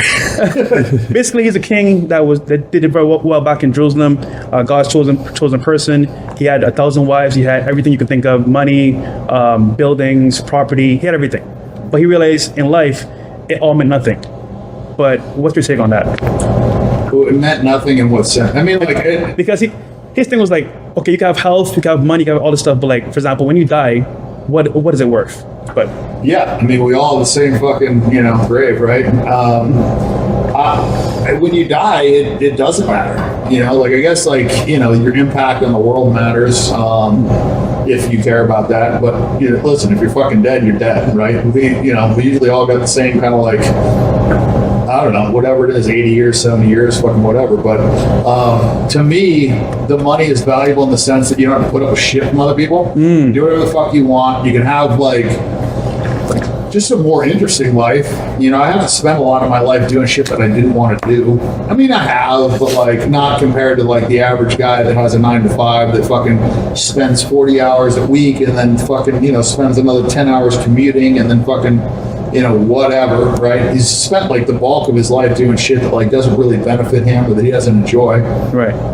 So to me, being able to spend your time doing things that you want to do and bettering yourself and, improving your health and, whatever, I think, traveling, just getting experience, like, I think that there's value in that, but I don't think that money is necessarily correlated with happiness. And I think the reason is because you just get used to whatever you have. And so it's like, eventually all that stuff that like you want because it's going to bring you happiness or pleasure or whatever, it's like, it doesn't last that long. So you're just used to it at some point, and that's just your life. Like, this is just my life. Like, I don't think twice about like getting into my fucking plane or, fucking hot chicks or eating the best food or like, none of that stuff really brings me any joy at all. It would bring me misery to not fuck a hot chick. It would bring me misery to fly commercial. It would bring me misery to eat a shitty meal or drive a shitty car. But having all the best shit I don't notice it at all. It doesn't, like, I don't get in my car anymore and like smile. It's like, oh shit, like we're in a Rolls Royce, we're in a Ferrari. It's like, I don't give a fuck. Like, I had a Ferrari one time. The last one I bought, I was happy with it for less than 24 hours. I put less than 100 miles on it in a year and fucking sold it. Lost $80,000 to drive with less than 100 miles. Like, I didn't care. I didn't care anymore. But when I was in college, if I had that Ferrari, I would have been fucking driving to the goddamn grocery store even if I didn't need bread. Just because I wanted to fucking drive it. Like it would have made me super fucking happy. But eventually you get used to shit, and then does it really fucking matter? I mean, not really. Like, unless you're using it as a tool. Like, to me, money's a tool at this point. It's like, okay, can it help me do this? Or, for most guys, can it help me get laid? Or whatever you're using it for, it's a tool. But do tools make you happy? I mean, I don't know. Sometimes, like, for a short period of time. Usually, like, the result is what makes you happy. Yeah. So to me, like, money is just freedom and the ability to like not have to take shit from people. That to me, I think, is the biggest advantage of money. That and like the ability to kind of like, spend your time doing what you want to do. Yeah. So A freedom. lot of people can't do that. Yeah, absolutely. That's powerful, man.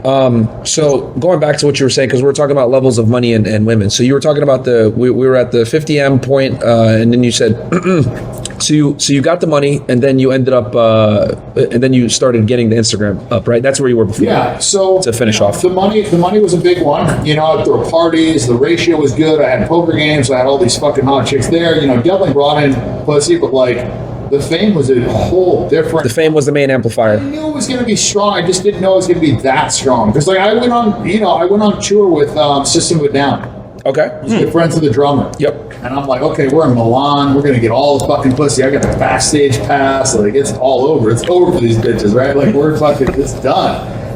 I didn't get no pussy for 3 weeks. Me, bitch out.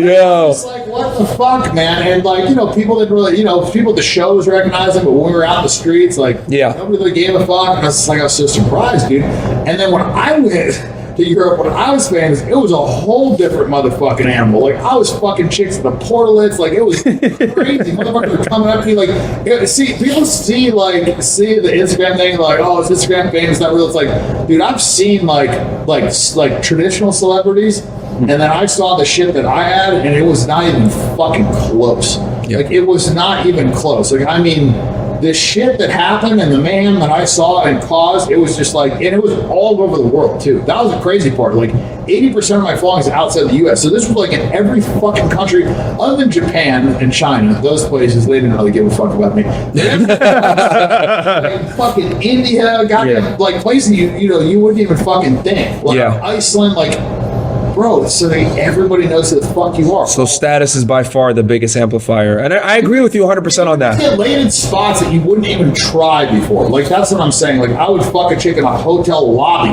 Like, shit that I would not even attempt, I would do and be successful almost every time. Wow. So it's like, it almost encourages you to act like a jackass because you get rewarded and you get away with all this shit. It's like these fucking, rock stars that roast a goat in a hotel room and they get headlines of how cool they are. They do things that, like, normally in society would throw you in jail. People look at you like you're a fucking idiot. Like, throwing a fucking TV out of the hotel room. It's like, oh, this guy's a rock star. So that's awesome.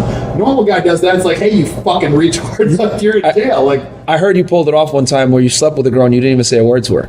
Yeah. Legendary.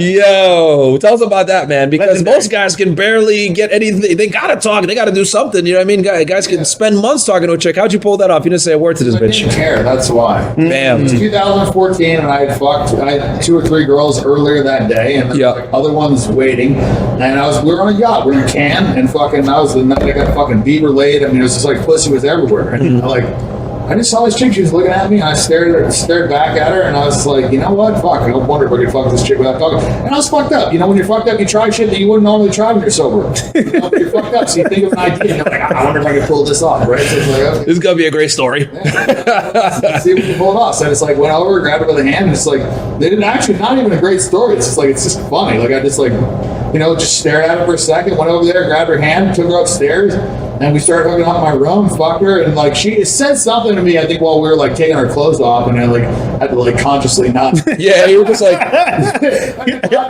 bouncing back, but it was like pretty seamless, man. And then like after I fucked her, like we talked in the shower or whatever. And, oh, cool, sit, like. What was her name? I don't fucking. I could pick her out of a lineup. She was hot. She had like a fucking like a strong. She looked like an Eastern Bloc European like model, like tall blue eyes. Like she's just hot, fucking traditionally like smoking hot chick. Like you'd see in Vogue. And that's dope. Yeah. So you mentioned that she was on your yacht, right? Yeah, the funny thing is I remember this distinctly. She probably doesn't even fucking remember. I distinctly remember that moment. It was like, oh, this is the first time I ever fucking chick without talking. Yeah. Yeah, and see, it's amazing how like guys have to like remember things like that because it's so hard for us to do these types of things. And I want to say this too because this segues perfectly into the next topic.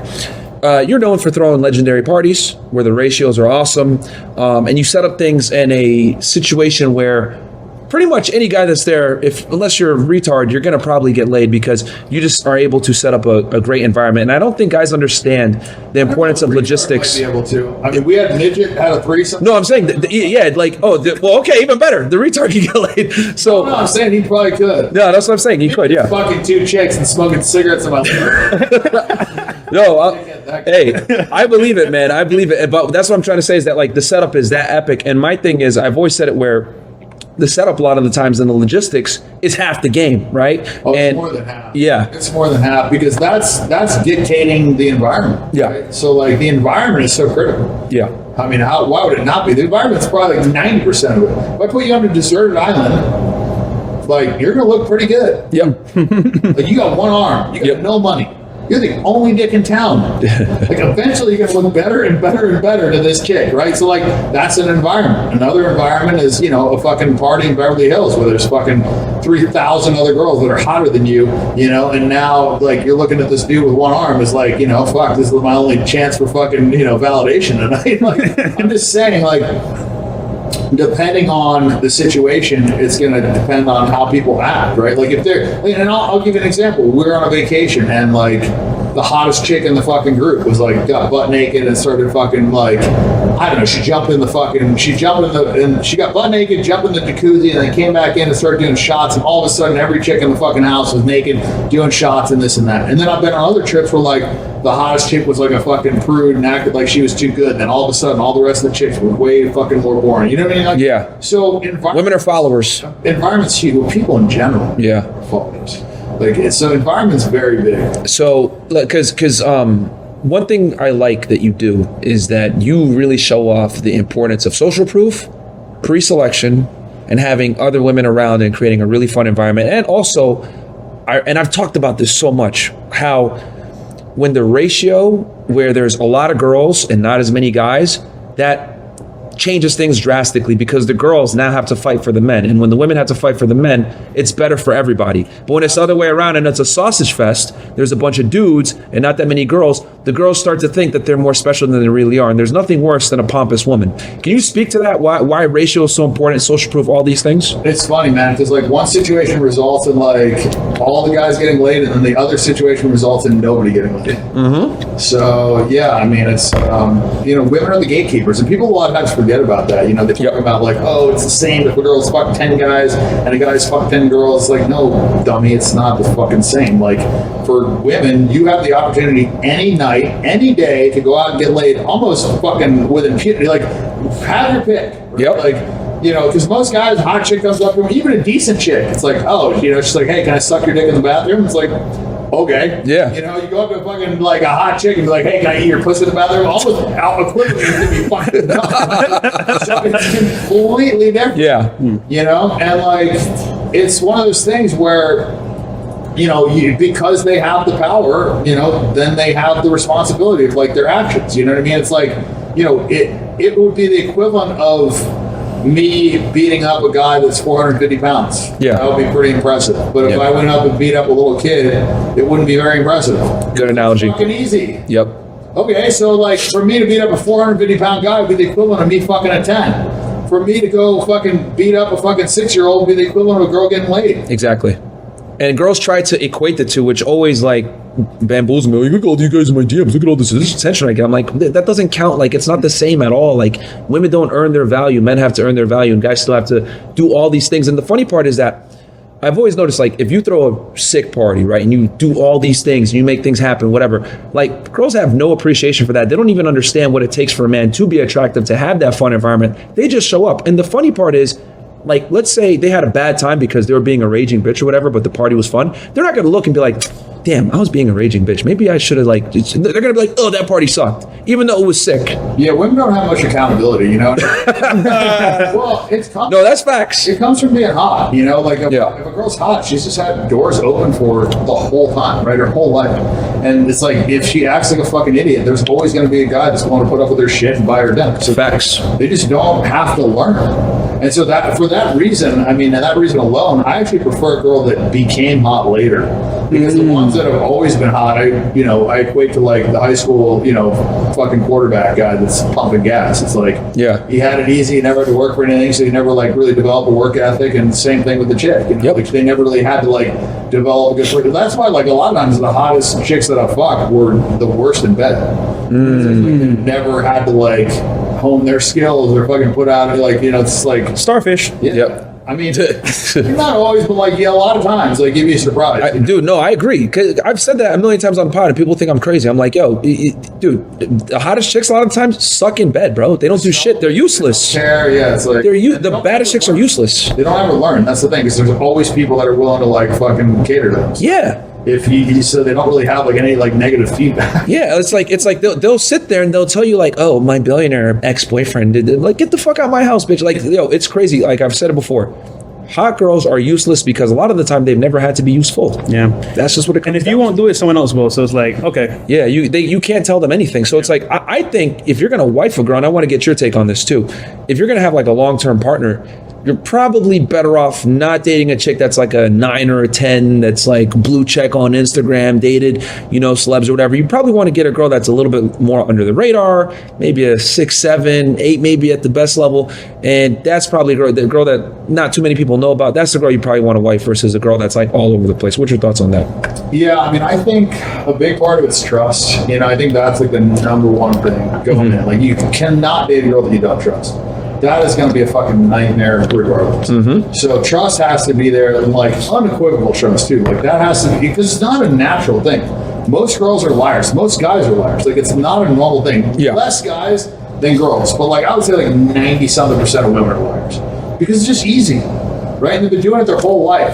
So it's like when posed with a difficult question, they just spit out a lie and the problem goes away, versus if they're honest, they've gotten punished for it in the past. You know what I mean? Like, when they're honest about something, usually, like, you know, they pay for it. So it's like, but if they lie, then it gets pushed off, and later maybe they get caught and they fucking like don't take the blame, and the guy puts up with it anyways. You know what I mean? It's like, there's not like strict accountability. If I catch a bitch lying, it's done. Yeah. That's it. I'm fucking done. Yep. I'll never fucking be serious with her. If I like, because I stress it, you know what I mean? So like, there's a girl I was dating, I hooked her up to a lie detector, she fell into her ass out the fucking house.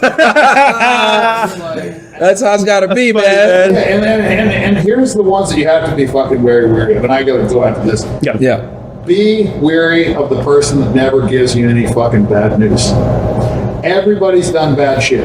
So if you've been dating a girl for 3 months and she's never answered a question that you didn't want to hear the answer to, if every fucking answer that she's given you to every question that you've asked is something that you want to hear, be fucking wary of that girl. Because there's always something they're fucking embarrassed about. You know? And I start off, like, when I first meet a girl, the first thing I ask her is, how many guys you fucked? Not because I want to get the actual number, because she's going to lie. Right. I want to suss out her lie. I want to see, like, if she's telling me some super low number, how dumb she thinks I am. Number 2, like, how long she can keep this fucking lie up. Number 3, like, what sort of fucking charade, you know what I mean? Like, there's all these things I'm trying to figure out about it. Or occasionally this girl just spit out, like, oh, fuck 70 guys, or fuck, 43 people. Like, occasionally they'll throw out a number. And when they throw out a number like that, it's like, at least, okay, like, we've got a fucking baseline of trust that we can build off of. Because she's not going to tell me she's fucked 173 guys and then lie about some petty shit after that. Yeah. You know what I'm saying? So when they start telling you things that they, like, oh, how many guys you fucked this month? And they say, like, 6. Like, that's not a number you want to hear. That's probably maybe not a girl that you necessarily want to date. Yeah. At least you can trust her. Yeah. So you ask for the body count. I always ask. I ask all the hard questions. The hard questions are where you really get information. I don't give a fuck where she's from. Test them. That's smart. What is that disqualifying number for you? I honestly, I don't really have one, as long as she hasn't like fucked a bunch of my friends. Okay. Like, people I had to run into a lot, or she hasn't been like really sloppy about it. Like, she hasn't had like trains wrong. You know what I mean? Okay. I try not to have a number that I'll disqualify, because to me, the honesty is the most important thing. So I don't really want to like punish her out of the gates if she just like busts out with a high number and she's like keeps it real. Now, there's levels to girlfriends though. Like, is this like for a main chick? Is this for a side chick? Is this for, or is this just like the general rule of any girl you're going to associate with that can come to the house and hang out with you? Oh, well, I mean, the girls that I'll fuck are much different than like the girl, like I'll fuck a chick that's, had a account. Yeah, of course. I just wear a condom. It's like, I should get a fucking 500 guy. But you mean a girl that you're like keeping in a rotation, that you see periodically, she goes on trips with you, shit like that. Like, you're going to... My baseline for like girls that I won't fuck will be like, chicks in porn, try not to fuck strippers. So those are like ones that like... trying to even fuck, right? Okay. It's like, like try not to even like stick my dick in them, right? Dad don't fuck with you, hoes. I try not to. Okay. I don't even care. Like it's not like I'm like talking shit. It's just, to me, it's just a bit of a turn off. You know what I mean? Like, and I also, so I don't know. I mean, it's like, your standards. Nah, bro, dude, your standards. Some guys don't like to fucking Asian bitches. You know? Nah, bro, dude, don't apologize for that. Like, dude, strippers and OnlyFans chicks are some of the worst chicks, bro. So I don't even knock you. I have to be a hypocrite. Yeah. Because I have fucked like thousands. Yeah. For me, like really hold against them. Anyway, so. Go ahead. I would say for dating, it's a pretty low bar. Okay. I kind of just like want trust and like respect and like, don't be, making me look stupid. Okay. But for like monogamy, that's a fucking high bar. Okay. That's All right. a lot of shit. You better have like passed the motherfucking lie detector test. I better have like fucking checked out your back. So you're okay with being monogamous to one girl? It's a possibility. It's not something that I go looking for, and I never really like enter into the relationship with that. It's like, listen, I can fuck whoever the fuck I want to fuck. I can do whatever I want to do, and then sometimes I just don't choose to do it, and I won't choose to do it for like a year, or maybe I won't choose to do it for a year and a half, or like, then eventually I get to a place where it's like, if I haven't fucked another girl for a year, then it's kind of like we're assumed to be in a monogamous relationship.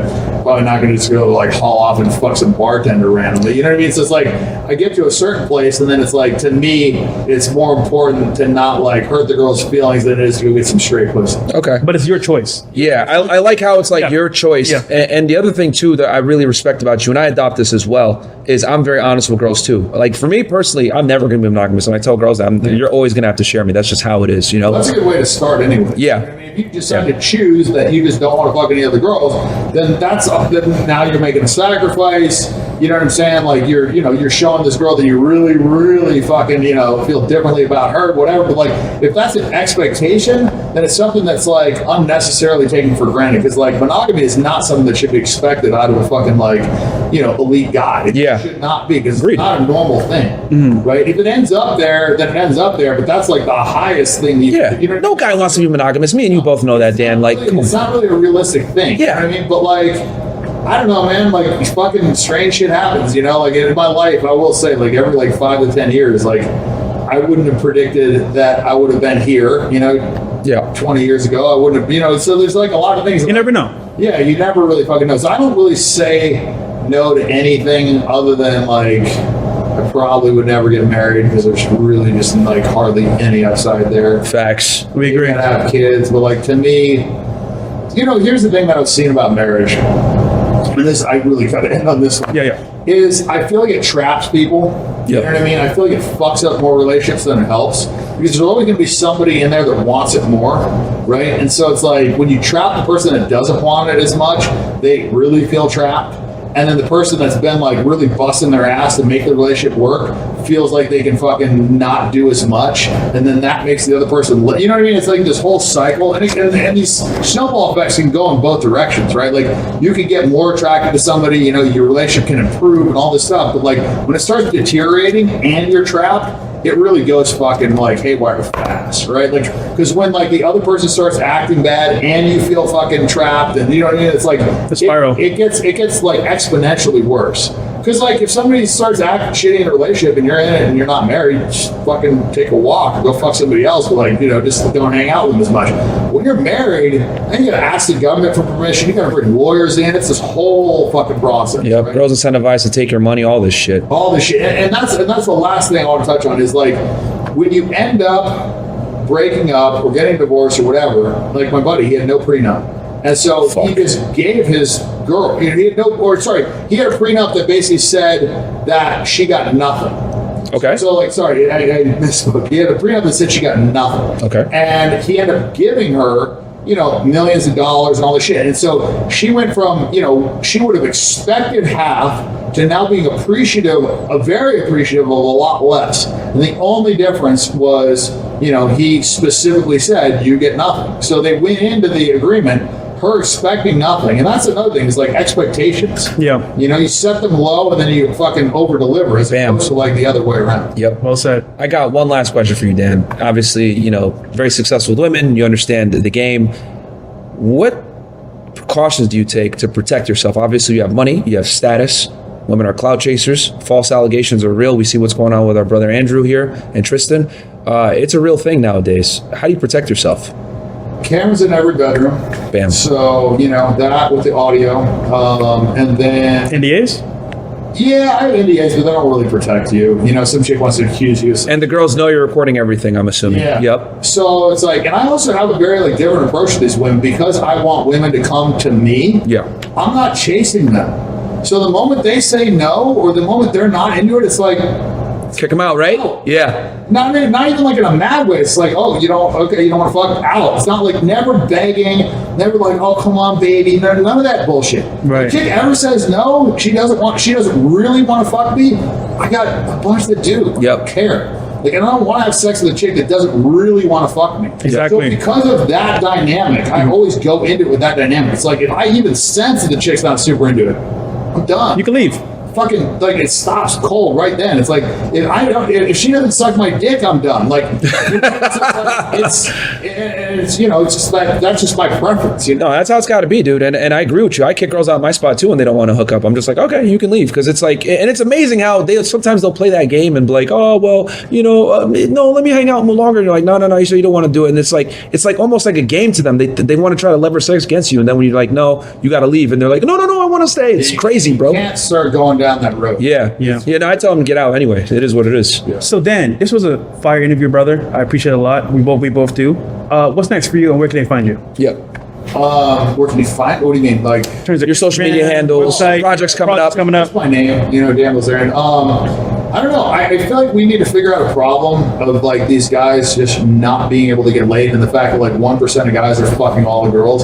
So my next project is going to try and like figure out a solution to this fucking problem, which is a real problem. That's like the real pandemic that's going on. So Facts. keep you guys posted on that. No, Sounds absolutely, good. man. You need to come to Miami, brother. Yeah, I'll be there. Do something down there. All right. So, guys, we'll catch you on the next one, man. Make sure to check him out on everything. Check out his Instagram. You guys will learn how to leverage Instagram to get girls and how powerful social proof really is. We'll catch you guys on the next one. Peace.